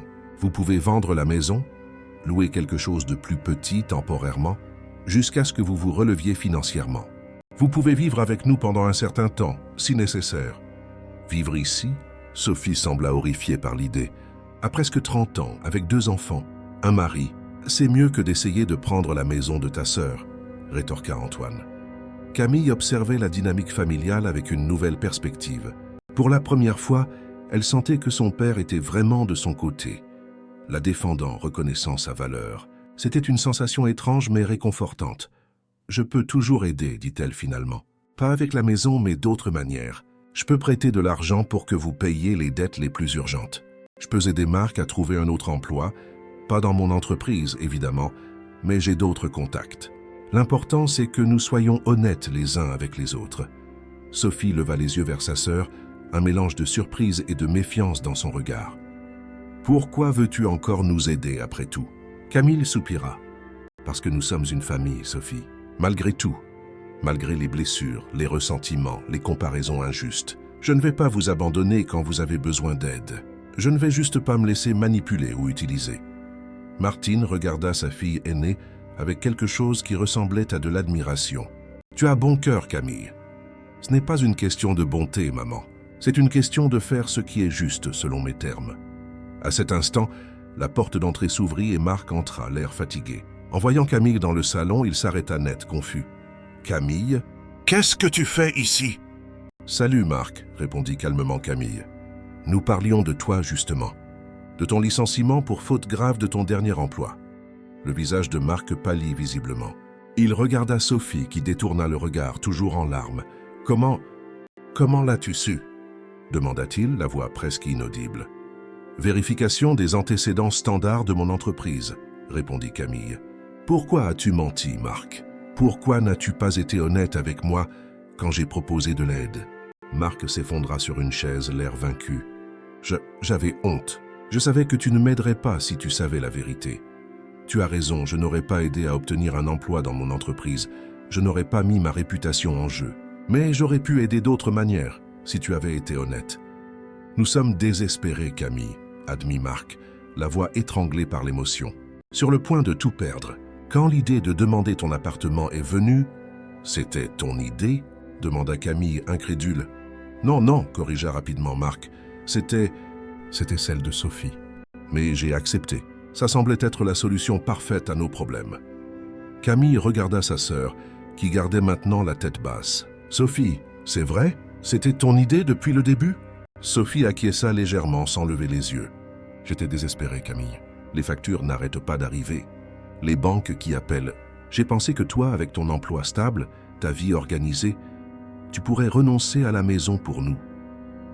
Et il ne t'est pas venu à l'esprit de me dire la vérité, de demander de l'aide honnêtement? »« M'aurais-tu aidé ?» demanda Sophie, regardant enfin sa sœur. « Si j'étais venu te dire, Camille, mon mari a été licencié pour avoir détourné des clients. Nous sommes criblés de dettes. Peux-tu nous aider ?» Camille hésita avant de répondre. « Je ne sais pas, Soph, mais au moins ça aurait été honnête. » Un lourd silence s'abattit sur la pièce, chacun perdu dans ses propres pensées, réfléchissant aux révélations de la soirée, au chemin qui les avait amenés jusque-là. « Et maintenant ?» demanda finalement Marc. « Que se passe-t-il maintenant ?» Camille respira profondément avant de répondre. « Maintenant, vous avez des choix à faire. Vous pouvez continuer sur ce chemin de mensonges et de manipulation, ou vous pouvez repartir à zéro avec honnêteté. Je suis toujours disposé à aider, mais selon mes termes. La première étape est que vous affrontiez la réalité de votre situation financière. Faire un bilan complet des dettes, réduire les dépenses inutiles, peut-être vendre la maison et chercher quelque chose de plus modeste. Ce serait un énorme retour en arrière, murmura Sophie.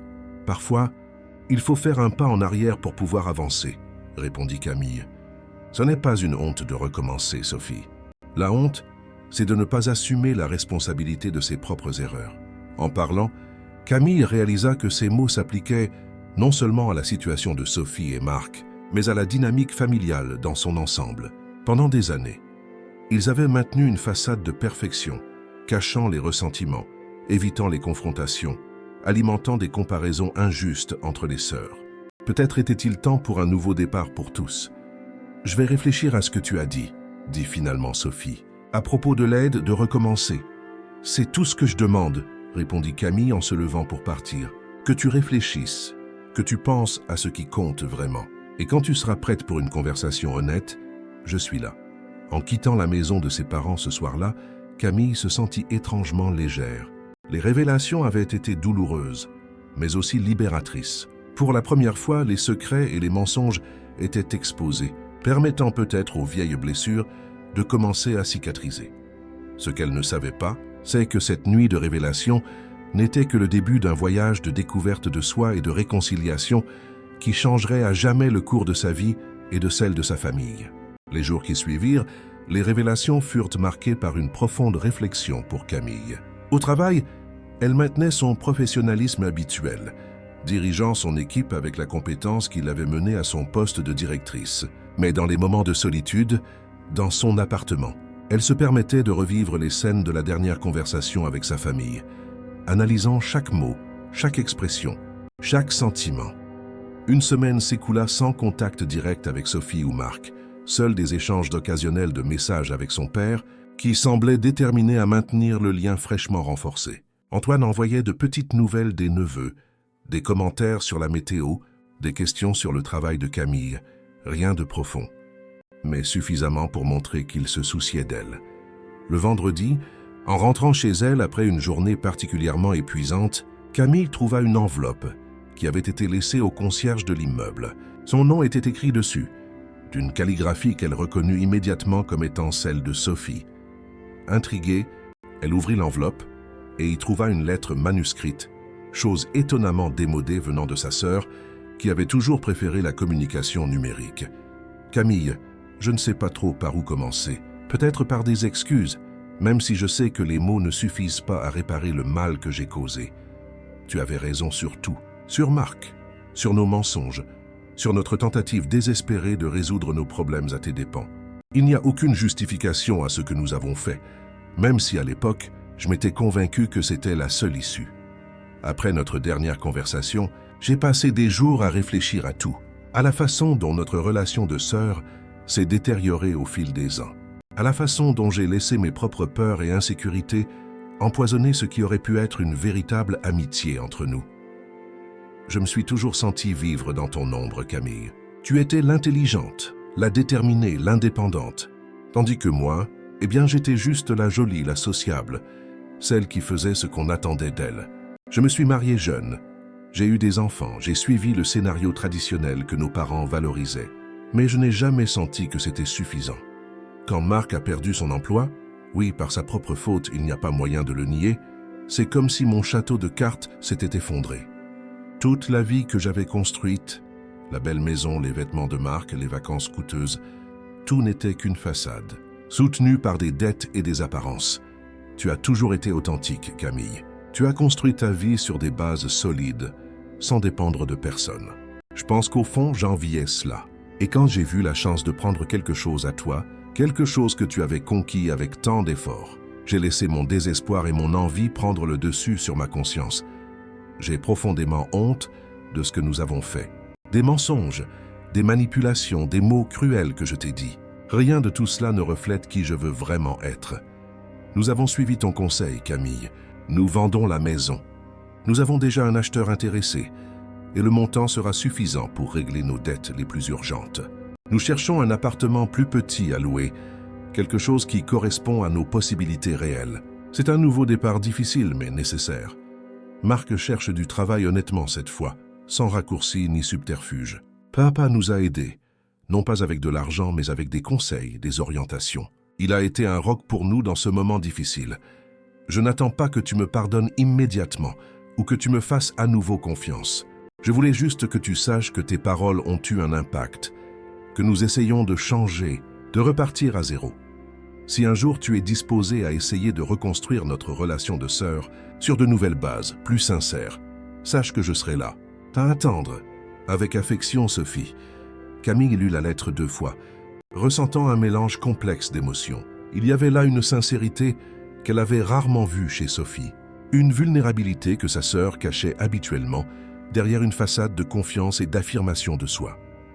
Elle posa la lettre sur la table et se servit un verre de vin. Elle se dirigea vers le balcon, observant la ville illuminée tout en réfléchissant aux mots de sa sœur. Le ressentiment de plusieurs années, n'allait pas disparaître du jour au lendemain, bien sûr. Mais cela semblait être un premier pas authentique dans la bonne direction. Son téléphone portable sonna, interrompant ses pensées.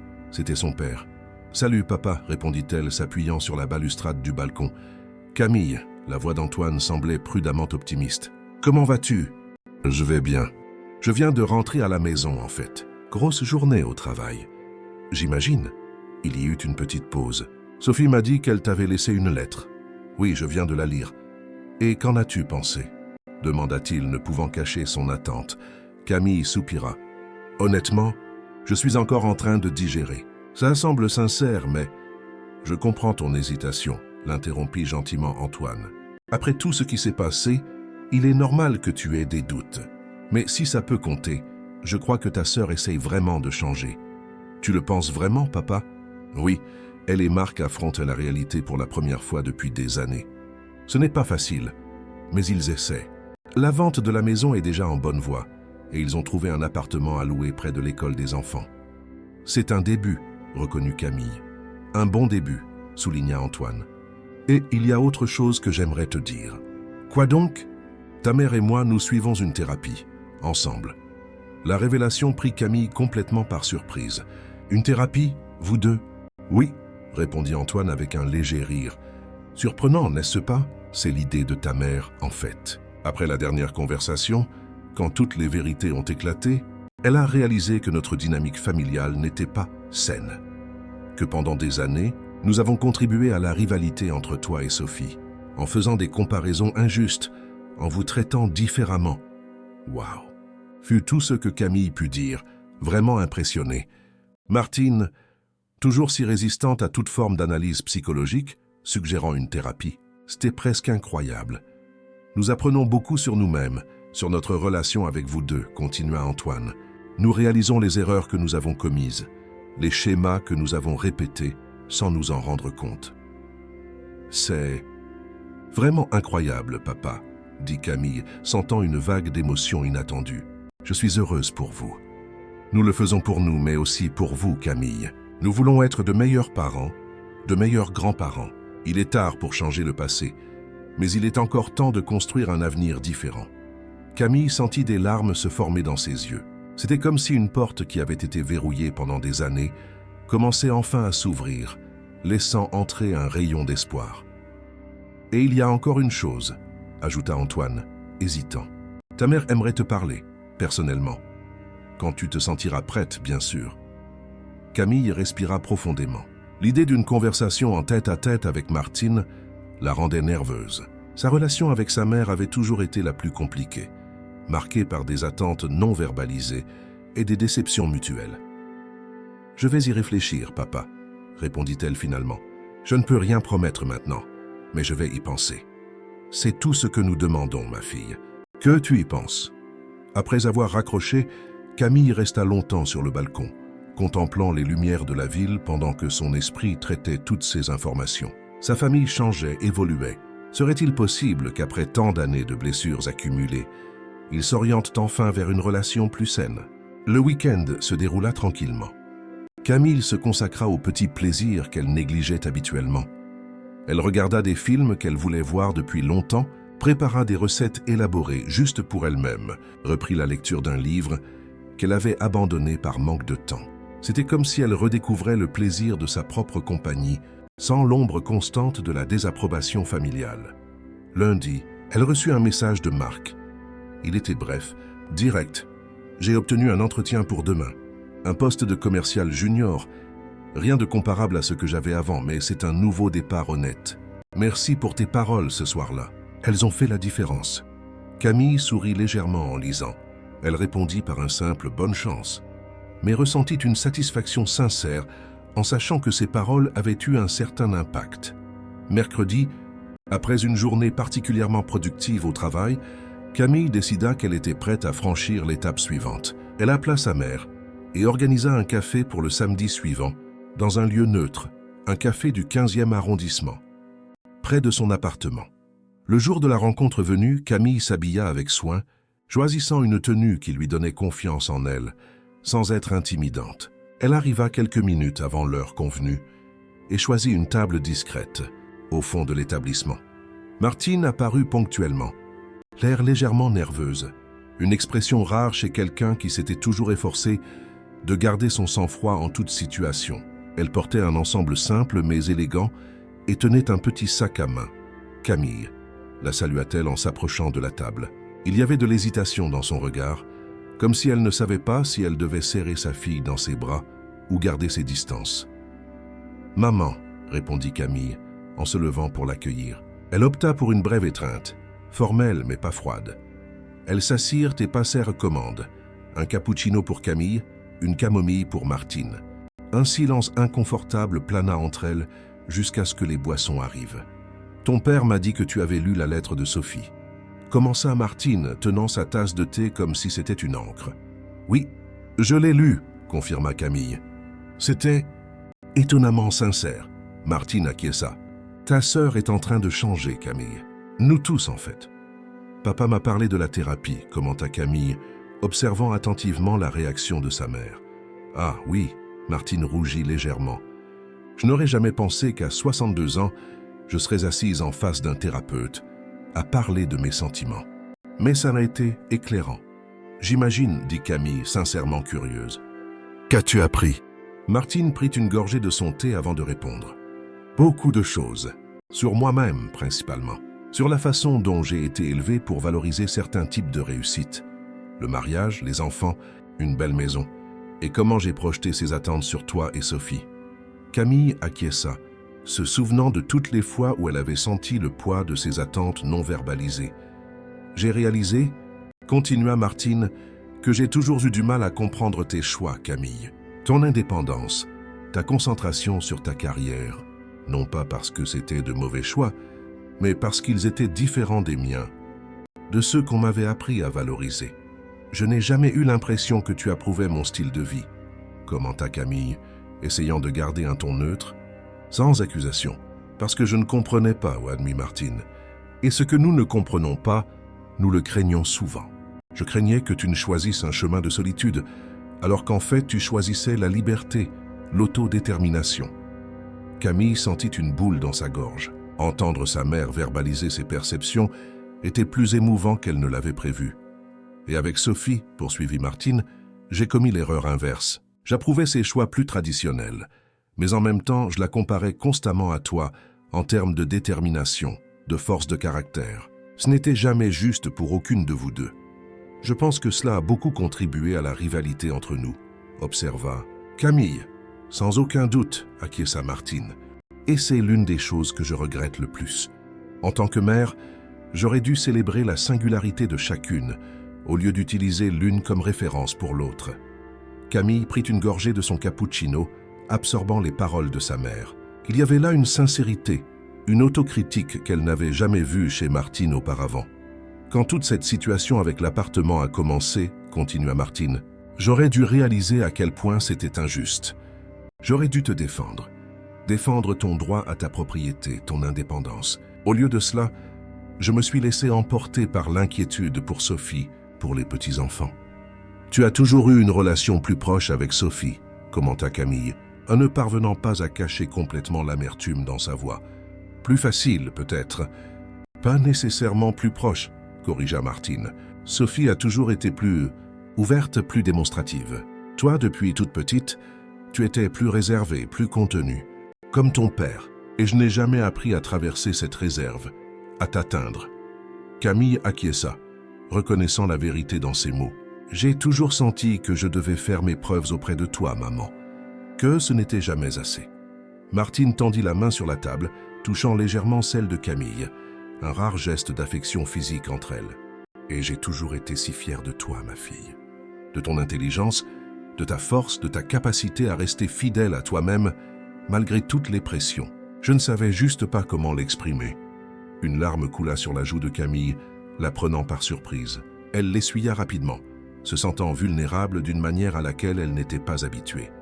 Je ne sais pas si nous pouvons tout réparer d'un coup, continua Martine. Il y a des années de blessures, de malentendus.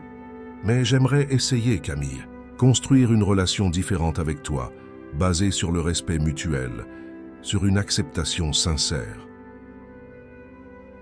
Camille respira profondément, se permettant de ressentir la sincérité dans les paroles de sa mère. « J'aimerais ça aussi, maman. Ce ne sera pas facile, ni rapide. Nous avons beaucoup d'histoires à déconstruire. Un pas à la fois, acquiesça Martine avec un sourire prudent. C'est tout ce que je demande. Une chance, répéta Camille en lui rendant son sourire. Je pense que nous pouvons commencer par là. Elles continuèrent à parler pendant plus de 2 heures, abordant des sujets qu'elles évitaient habituellement. Les peurs, les rêves, les déceptions, les espoirs. Ce ne fut pas une conversation parfaite. Il y eut des moments de tension, des instants où les anciens schémas menacèrent de ressurgir. Mais il y avait aussi quelque chose de nouveau, une volonté sincère des 2 côtés d'écouter, de comprendre, de reconstruire.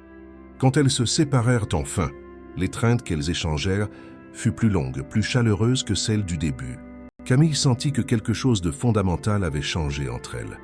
Non pas une transformation complète, mais le début d'un chemin différent. En rentrant chez elle, Camille ressentit une légèreté qu'elle n'avait pas éprouvée depuis longtemps. Elle n'était pas assez naïve pour croire que tous les problèmes familiaux étaient résolus. Il y avait encore un long chemin à parcourir, surtout avec Sophie. Mais pour la première fois depuis des années, elle avait de l'espoir. L'espoir que sa famille puisse enfin devenir un lieu d'acceptation et de soutien, et non de jugement et de comparaison. Ce que Camille n'imaginait pas, c'est que ce processus de réconciliation familiale la préparerait à un autre type de nouveau départ. Un qui impliquerait non seulement de guérir d'anciennes blessures, mais aussi d'ouvrir son cœur à de nouvelles possibilités. Les semaines qui suivirent la rencontre avec Martine amenèrent une nouvelle dynamique dans la vie de Camille. De petits gestes commencèrent à remplacer la distance qui avait caractérisé pendant des années sa relation familiale. Des messages occasionnels de sa mère demandant comment s'était passée sa journée, des invitations d'Antoine pour des déjeuners dominicaux sans la pression habituelle, et même des photos des neveux envoyés par Sophie, accompagnées de brèves nouvelles sur la vie des enfants. La transition n'était pas parfaite.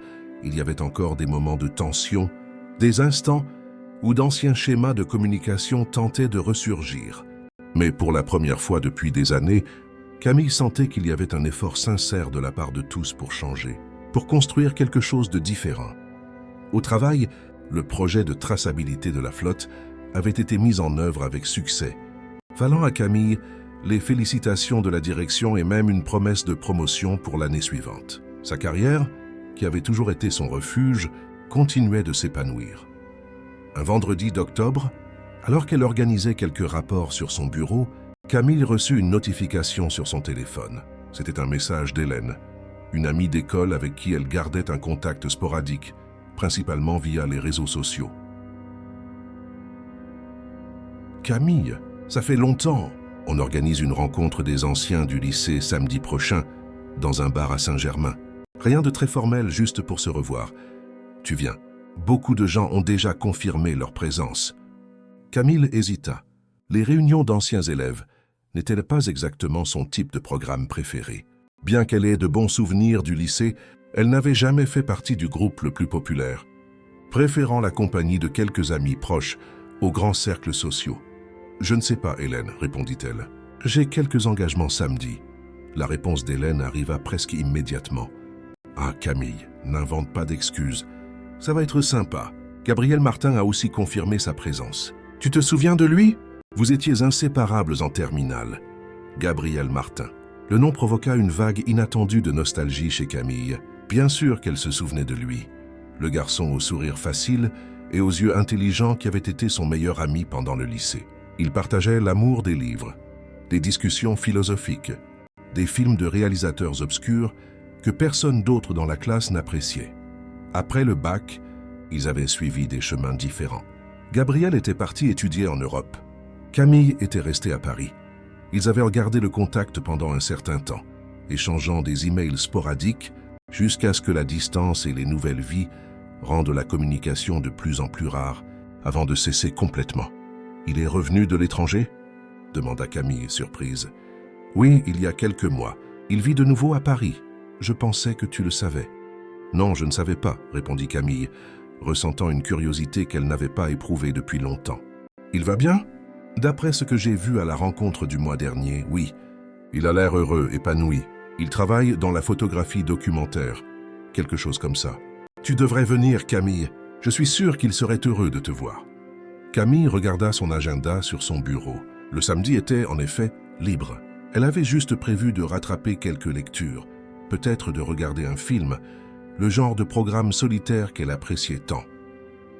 D'accord, décida-t-elle finalement. J'y serai. Samedi soir, Camille se retrouva devant le miroir, plus anxieuse qu'elle n'aurait voulu l'admettre. Elle avait changé de tenue 3 fois, quelque chose de complètement inhabituel pour elle.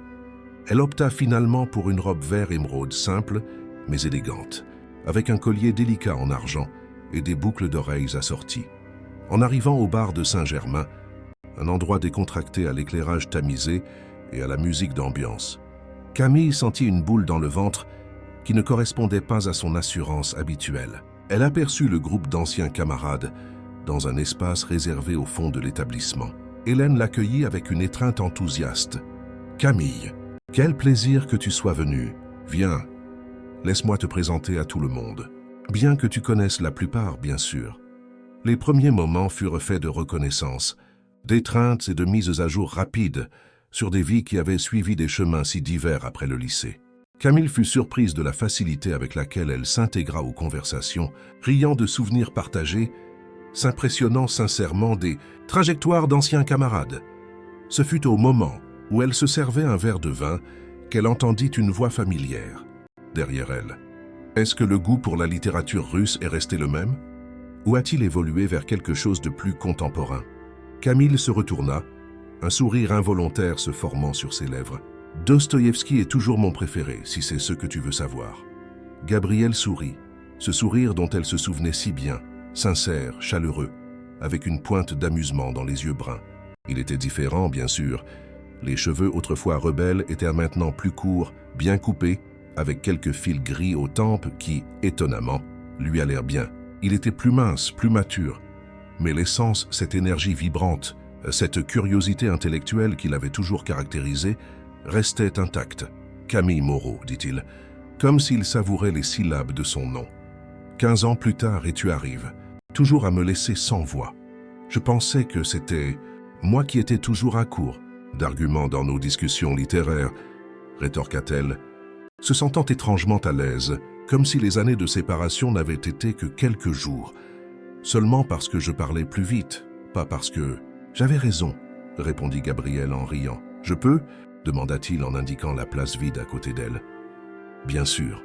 Ils s'assirent un peu à l'écart du groupe principal, et la conversation coula naturellement, comme une rivière qui retrouve son cours après un détour temporaire. Gabriel raconta ses années en Europe.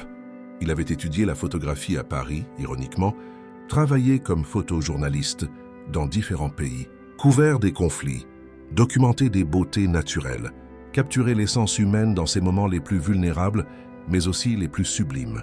« Tu as toujours eu un regard différent sur le monde », commenta Camille, vraiment impressionné par la carrière qu'il s'était construite. « Et toi, tu as toujours réussi à voir au-delà de la surface », répondit-il. « Tu te souviens de ce devoir de littérature en terminale, quand tout le monde analysait les aspects évidents de Balzac et que tu as été la seule à percevoir les couches plus profondes de critique sociale. » Camille rit, surprise qu'il se souvienne d'un détail aussi spécifique. « Tu as une mémoire impressionnante. Certaines choses sont impossibles à oublier, dit Gabriel, son regard soutenant le sien pendant un moment qui sembla s'étirer au-delà du temps. Et toi, qu'est-il arrivé à cette fille qui voulait changer le monde avec les mots? Camille raconta son parcours, la fac de gestion, le MBA, la carrière en entreprise qu'elle s'était construite. Elle parla avec fierté de ses réussites professionnelles, mais admit aussi que la jeune idéaliste qui rêvait d'écrire avait été progressivement remplacée par la cadre pragmatique. « J'écris encore, parfois, avoua-t-elle. De petits textes, des réflexions. Rien que quelqu'un d'autre que moi ne lise. Tu devrais partager, suggéra Gabriel. J'ai toujours cru en ton talent. » La conversation se poursuivit, couvrant une variété de sujets, livres récents, films indépendants, changements dans la ville, expériences vécues, leçons apprises. À un certain moment, presque sans s'en rendre compte, ils commencèrent à parler de relations familiales. « Alors, toi et ta famille, vous essayez de reconstruire la relation ?» demanda Gabriel, après que Camille eut partagé un résumé des événements récents. Oui, petit à petit. Ce n'est pas facile, mais pour la première fois depuis longtemps, je sens qu'il y a une réelle possibilité de guérison. C'est courageux, commenta-t-il. Beaucoup de gens préfèrent couper les ponts définitivement quand il y a des blessures aussi profondes. J'y ai pensé, admit Camille. Mais j'ai réalisé que, aussi douloureux que soient certains souvenirs, il y a aussi beaucoup d'amour là-dedans. Complexe, imparfait, parfois déformé, mais quand même de l'amour. Gabriel acquiesça, compréhensif. Et toi? Comment va le cœur?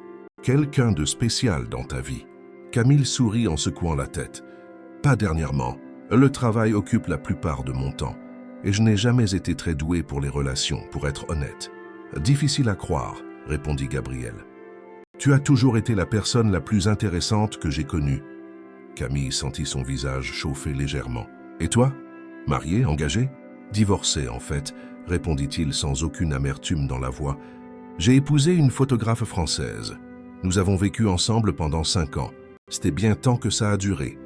Mais nous avons fini par réaliser que nous voulions des choses différentes de la vie. Elle voulait rester en Europe, voyager constamment.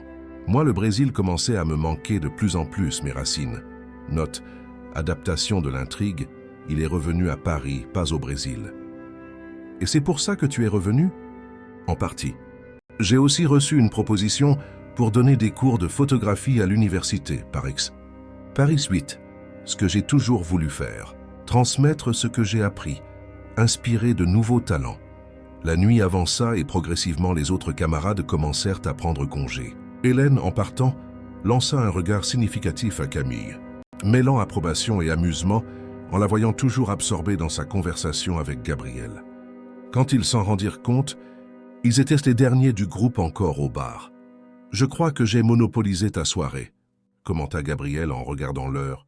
« C'était une monopolisation bienvenue », répondit sincèrement Camille. « Je ne me suis pas amusé comme ça depuis longtemps. » Ils sortirent ensemble sur le trottoir, la nuit parisienne autour d'eux, lumière, son, mouvement constant. Il y avait une énergie dans la ville qui correspondait parfaitement à ce que Camille ressentait à cet instant, vivante, éveillée, pleine de possibilités. « Je peux te raccompagner ?» proposa Gabriel. « Je suis venu en voiture, » répondit Camille. « Mais j'accepte volontiers un café un de ces jours. »« Que dirais-tu de demain ?» suggéra-t-il sans hésitation. « Je connais un endroit à Saint-Germain qui fait le meilleur café de la ville. On peut s'y retrouver à 10 heures. » Camille sourit, ressentant un mélange d'excitation et de tranquillité qu'elle n'avait pas éprouvé depuis des années. Demain semble parfait. Ils échangèrent leur numéro de téléphone et se dirent au revoir avec une étreinte, brève, mais suffisante pour que Camille sente sa chaleur. Son parfum subtil, la solidité réconfortante de ses bras. En rentrant chez elle en voiture, elle ne pouvait s'empêcher de sourire. Cette rencontre inattendue avait réveillé quelque chose d'endormi en elle. Une curiosité, une ouverture à de nouvelles possibilités, un rappel que la vie pouvait encore la surprendre de merveilleuses façons. En arrivant à son appartement, Camille se dirigea vers le balcon, observant la ville illuminée. Paris avec ses contrastes et ses contradictions, ses histoires entrelacées, ses secondes chances, comme sa propre vie. Cette nuit-là, elle dormit avec une sensation de légèreté qu'elle n'avait pas éprouvée depuis longtemps, sans savoir que le café du lendemain ne serait que le premier de nombreux rendez-vous qui transformeraient sa vie de manière qu'elle n'aurait jamais imaginée. Au cours des mois qui suivirent la rencontre avec Gabriel, la vie de Camille connut des transformations subtiles, mais profondes. Le café du dimanche se transforma en déjeuner, qui se prolongea par une promenade au jardin du Luxembourg, qui évolua en un dîner aux chandelles, et avant qu'elle ne s'en rende compte, ils se voyaient régulièrement. Le lien qui les unissait était différent de tout ce que Camille avait connu auparavant. Ce n'était pas seulement l'attirance physique, bien qu'elle existât certainement, mais quelque chose de plus fondamental. Une compréhension mutuelle, une communication qui transcendait les mots, comme si leurs âmes se reconnaissaient d'une manière ou d'une autre. Gabriel apporta un nouveau regard sur la vie de Camille. Avec son appareil photo toujours prêt, il lui apprit à voir la beauté dans des détails qui passaient auparavant inaperçus. La texture d'un vieux mur, le reflet du soleil dans une flaque d'eau, les expressions fugaces d'inconnus dans les rues animées de Paris. La photographie, ce n'est pas seulement capturer des images, expliqua-t-il un après-midi, alors qu'il se promenait dans le centre historique. C'est être présent, vraiment présent, à l'instant. Cette philosophie commença à imprégner d'autres aspects de la vie de Camille. Au travail, elle devint plus attentive aux nuances des interactions avec son équipe. Chez elle, elle redécouvrit le plaisir de petits rituels, l'arôme du café fraîchement coulé, la texture d'un vieux livre, le silence confortable d'un dimanche pluvieux. Parallèlement à sa relation florissante avec Gabriel, Camille poursuivait le délicat processus de reconstruction des liens familiaux. Les dimanches chez ses parents devinrent plus fréquents. Et bien qu'il y ait encore des moments de tension, il y avait aussi des rires sincères, des conversations significatives, des occasions de guérir. Sophie et Marc avaient déménagé dans un appartement plus petit, comme prévu. La transition ne fut pas facile, surtout pour Sophie, habituée à un niveau de vie plus élevé, mais Camille fut surprise de voir sa sœur s'adapter avec une résilience inattendue. « Tu sais ce qui est le plus étrange ?» commenta Sophie lors d'un déjeuner où les sœurs se retrouvèrent seules, ce qui n'était pas arrivé depuis des années. « Je me sens plus légère maintenant, comme si je vivais enfin selon mes moyens réels. » Camille observa sa sœur avec curiosité. Il y avait une authenticité chez Sophie qu'elle n'avait jamais remarquée auparavant, comme si les couches de prétention et de compétitivité se dissolvaient lentement, révélant la personne qu'elle était vraiment en dessous. « Les enfants semblent aussi plus heureux, » continua Sophie. « Pierre est plus calme à l'école, Marianne plus confiante. Notre thérapeute dit que les enfants sentent quand leurs parents vivent dans le mensonge, même s'ils ne comprennent pas exactement ce qui ne va pas. » « Vous suivez une thérapie familiale ?» demanda Camille, vraiment surprise. Sophie acquiesça une légère rougeur colorant ses joues. C'était l'idée de Marc, crois-le ou non. Il a beaucoup changé après tout ce qui s'est passé. Il essaie vraiment d'être une meilleure personne, un meilleur père, un meilleur mari. Camille sentit une vague d'émotion en réalisant à quel point sa famille avait évolué au cours des derniers mois. Ce n'était pas une transformation parfaite. Ce n'était pas une fin heureuse de conte de fées. C'était quelque chose de plus réel, de plus authentique, des personnes imparfaites essayant, avec sincérité, de construire des relations plus saines.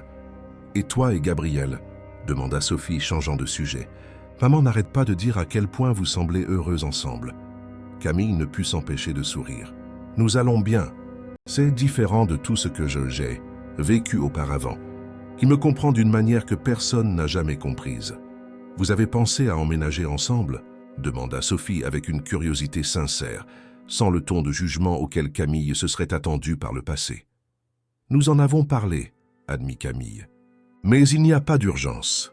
Nous profitons de chaque étape du processus. » Ce que Camille ne raconta pas à sa sœur, car c'était encore trop récent et précieux pour être partagé, c'était la conversation qu'elle avait eue avec Gabriel la veille au soir, dans son appartement. Ils étaient sur le balcon, observant la ville illuminée, quand Gabriel mentionna un projet photographique qu'il prévoyait pour l'année suivante, une expédition en Amazonie, documentant les communautés riveraines et leurs relations avec l'environnement. 3 mois immergés dans la forêt, expliqua-t-il les yeux brillants d'enthousiasme, capturer des histoires qui ont besoin d'être racontées, des visages qui sont rarement vus, des réalités que la plupart des gens ignorent. « Ça a l'air incroyable », répondit Camille, ressentant simultanément de l'admiration pour le projet et un pincement au cœur à l'idée de passer 3 mois sans Gabriel. Comme s'il lisait dans ses pensées, il se tourna vers elle, prenant ses mains entre les siennes. « Je veux que tu viennes avec moi, Camille. » La proposition l'a pris complètement par surprise. « Moi ? Mais mon travail, mes responsabilités ? Je sais que c'est une décision énorme, reconnut Gabriel. Et je comprendrai parfaitement si ce n'est pas possible. Mais cela fait un moment que j'observe comment tu réagis quand je lis des extraits de tes écrits, quand nous parlons de tes anciens rêves d'écriture. » Camille sentit son cœur s'accélérer. Il était vrai que, ces dernières semaines, elle avait partagé avec Gabriel certains de ses textes personnels, des réflexions, de courtes nouvelles, des observations sur la vie. À sa grande surprise, il ne les avait pas seulement appréciés, mais avait insisté sur le fait qu'il y avait là un véritable talent, une voix unique qui méritait d'être entendue. « Imagine, continua-t-il, l'enthousiasme évident dans sa voix, tes mots et mes images, racontant ensemble les histoires de ces communautés. Tu as toujours eu un don pour capter l'essence humaine, pour traduire des émotions complexes en mots simples mais profonds. Camille se laissa emporter par la vision qu'il dépeignait. C'était tentant. Abandonner temporairement la sécurité du monde de l'entreprise pour plonger dans une aventure créative. Se reconnecter avec cette partie d'elle-même qui avait été reléguée au second plan pendant tant d'années. « J'ai besoin de réfléchir », répondit-elle finalement. « C'est une grande décision. Prends tout le temps dont tu as besoin », assura Gabriel en lui embrassant doucement les mains. Il n'y a aucune pression. Cette conversation déclencha un processus de réflexion profonde chez Camille. Au cours des semaines qui suivirent, elle analysa soigneusement sa vie, ses choix, ses véritables désirs. Sa carrière chez Eurologis France avait été construite avec dévouement et compétence. Elle était respectée, bien rémunérée, avait des perspectives concrètes d'évolution. Mais il manquait quelque chose, une étincelle, une véritable passion pour ce qu'elle faisait. Elle accomplissait son travail avec excellence, mais pas avec amour. L'écriture, en revanche, avait toujours été son refuge secret. Dans les pages de ses journaux et de ses fichiers privés, elle exprimait ses vérités les plus profondes, libérait sa créativité, se sentait pleinement vivante. L'idée de transformer cette passion en quelque chose de plus concret, d'utiliser ces mots pour raconter des histoires réelles, importantes, était à la fois terrifiante et irrésistiblement attrayante. Un dimanche après-midi, 2 mois après la proposition de Gabriel, Camille décida de partager ses réflexions avec ses parents. Elle était nerveuse. Des années de conditionnement lui faisaient craindre le jugement, en particulier celui de Martine, qui avait toujours valorisé la stabilité par-dessus tout. À sa grande surprise, après avoir expliqué la situation, ce fut justement sa mère qui parla la première. « Je pense que tu devrais y aller », dit Martine avec une sérénité à laquelle Camille ne se serait jamais attendue. « Tu penses ?» demanda Camille, perplexe. « Camille », commença Martine, choisissant soigneusement ses mots. « J'ai passé une grande partie de ma vie à suivre les attentes des autres, à faire ce qui était bien aux yeux des autres. Et bien que j'ai construit une bonne vie, avec des moments de bonheur sincère, il y a toujours eu une partie de moi qui se demandait « Et si j'avais suivi mes rêves de jeunesse? Et si j'avais pris plus de risques? Et si j'avais écouté davantage mon cœur et moins les voix extérieures ?» Camille écoutait, fascinée. Elle n'avait jamais imaginé que sa mère portait de tels questionnements. « Je ne veux pas que tu arrives à mes 62 ans avec les mêmes regrets », continua Martine. « Cette opportunité semble correspondre parfaitement à qui tu es vraiment, non pas à qui moi ou la société attendions que tu sois, mais à ta véritable essence. » Antoine acquiesça. « D'accord. Ta mère a raison, ma fille. De plus, ce n'est pas comme si tu abandonnais tout pour un caprice.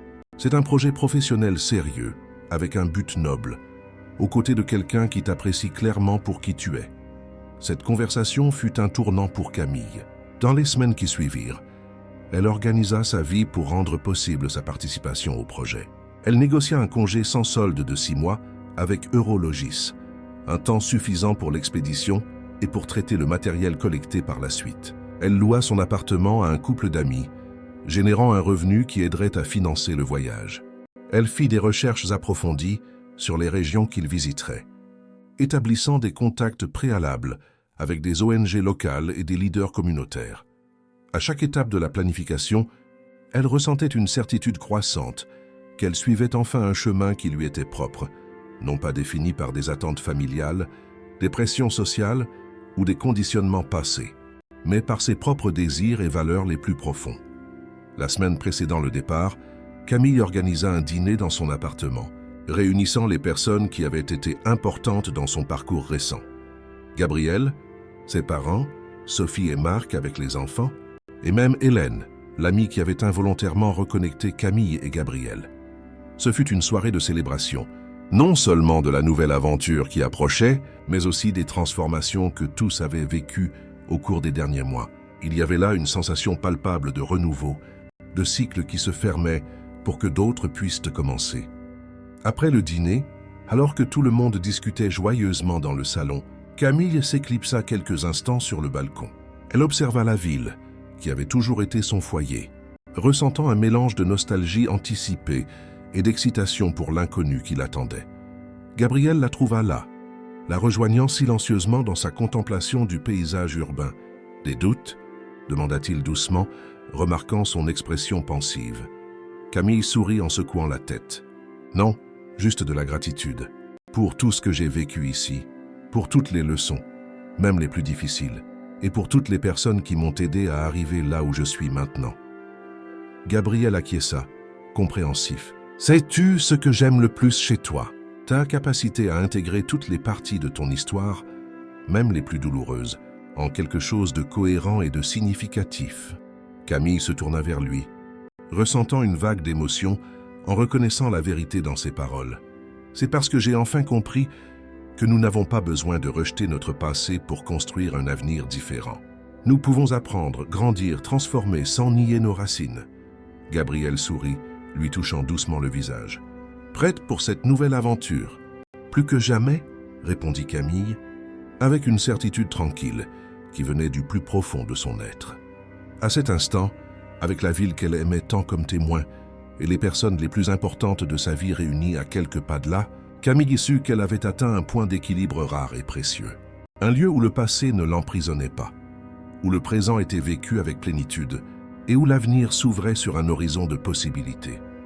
Son appartement, qui avait si longtemps été seulement un symbole de son indépendance, un sanctuaire contre les pressions extérieures, représentait maintenant quelque chose de plus profond. Un point de départ pour de nouveaux envols. Une fondation sûre qui lui permettait de s'aventurer au-delà de ses zones de confort. Le voyage n'avait pas été facile. Il y avait eu des larmes, des confrontations, des moments de désespoir. Mais chaque défi, chaque obstacle surmonté avait contribué à la transformer en la femme qu'elle était maintenant. Forte, oui, mais aussi flexible. Indépendante, mais capable de connexions profondes. Déterminée, mais ouverte à de nouvelles possibilités. Lorsqu'ils retournèrent auprès des autres, Camille portait en elle une certitude sereine. Elle ne savait pas exactement ce que l'avenir lui réservait, si l'expédition en Amazonie ne serait qu'une aventure temporaire ou le début d'une nouvelle carrière, si sa relation avec Gabriel s'épanouirait encore davantage ou ferait face à de nouveaux défis, si les liens reconstruits avec sa famille continueraient à se renforcer. Ce qu'elle savait, avec une clarté qu'elle n'avait jamais expérimentée auparavant, c'est qu'elle vivait enfin selon ses propres termes, non pas en réaction à ce que les autres attendaient, non pas comme une fuite de ce qu'elle craignait, mais comme une expression authentique de qui elle était vraiment. Et cela, plus que toute réussite matérielle ou statut professionnel, était la véritable liberté qu'elle avait toujours recherchée. Regardant autour d'elle les visages souriants de ceux qu'elle aimait, Camille ressentit une plénitude qui transcendait les mots. Sa maison, tant l'espace physique que le lieu émotionnel qu'elle avait construit, était enfin un véritable reflet d'elle-même. Accueillante sans être étouffante, forte sans être rigide, ouverte sur le monde sans perdre son essence unique. Le lendemain, lorsqu'elle embarquerait pour la première étape de ce nouveau voyage, elle emporterait avec elle non seulement des valises soigneusement préparées, mais aussi un cœur en paix, réconcilié avec son passé et ouvert aux infinies possibilités de l'avenir. Parce que finalement, elle avait compris que la vie ne consiste pas à trouver un endroit parfait où se sentir chez soi, mais à créer un foyer à l'intérieur de soi-même, un espace intérieur d'acceptation de soi, d'amour et de sagesse que personne ne pourrait jamais lui prendre. Et avec cette compréhension, Camille était enfin prête à s'envoler. Fin de l'histoire, chers auditeurs. Nous espérons que le parcours de Camille a touché vos cœurs. Pour suivre d'autres histoires tout aussi captivantes et émouvantes, nous avons préparé une playlist spéciale que vous pouvez trouver en cliquant sur le lien à gauche. Si ce récit de résilience et de découverte de soi a résonné en vous, n'oubliez pas de vous abonner à notre chaîne et de laisser un like sur cette vidéo. Chaque jour, nous proposons de nouvelles histoires qui explorent la complexité des relations humaines et les chemins vers l'épanouissement personnel. Partagez dans les commentaires quel moment de l'histoire de Camille vous a le plus touché et si vous avez déjà vécu des situations similaires dans votre propre famille. Nous avons hâte de découvrir vos propres parcours.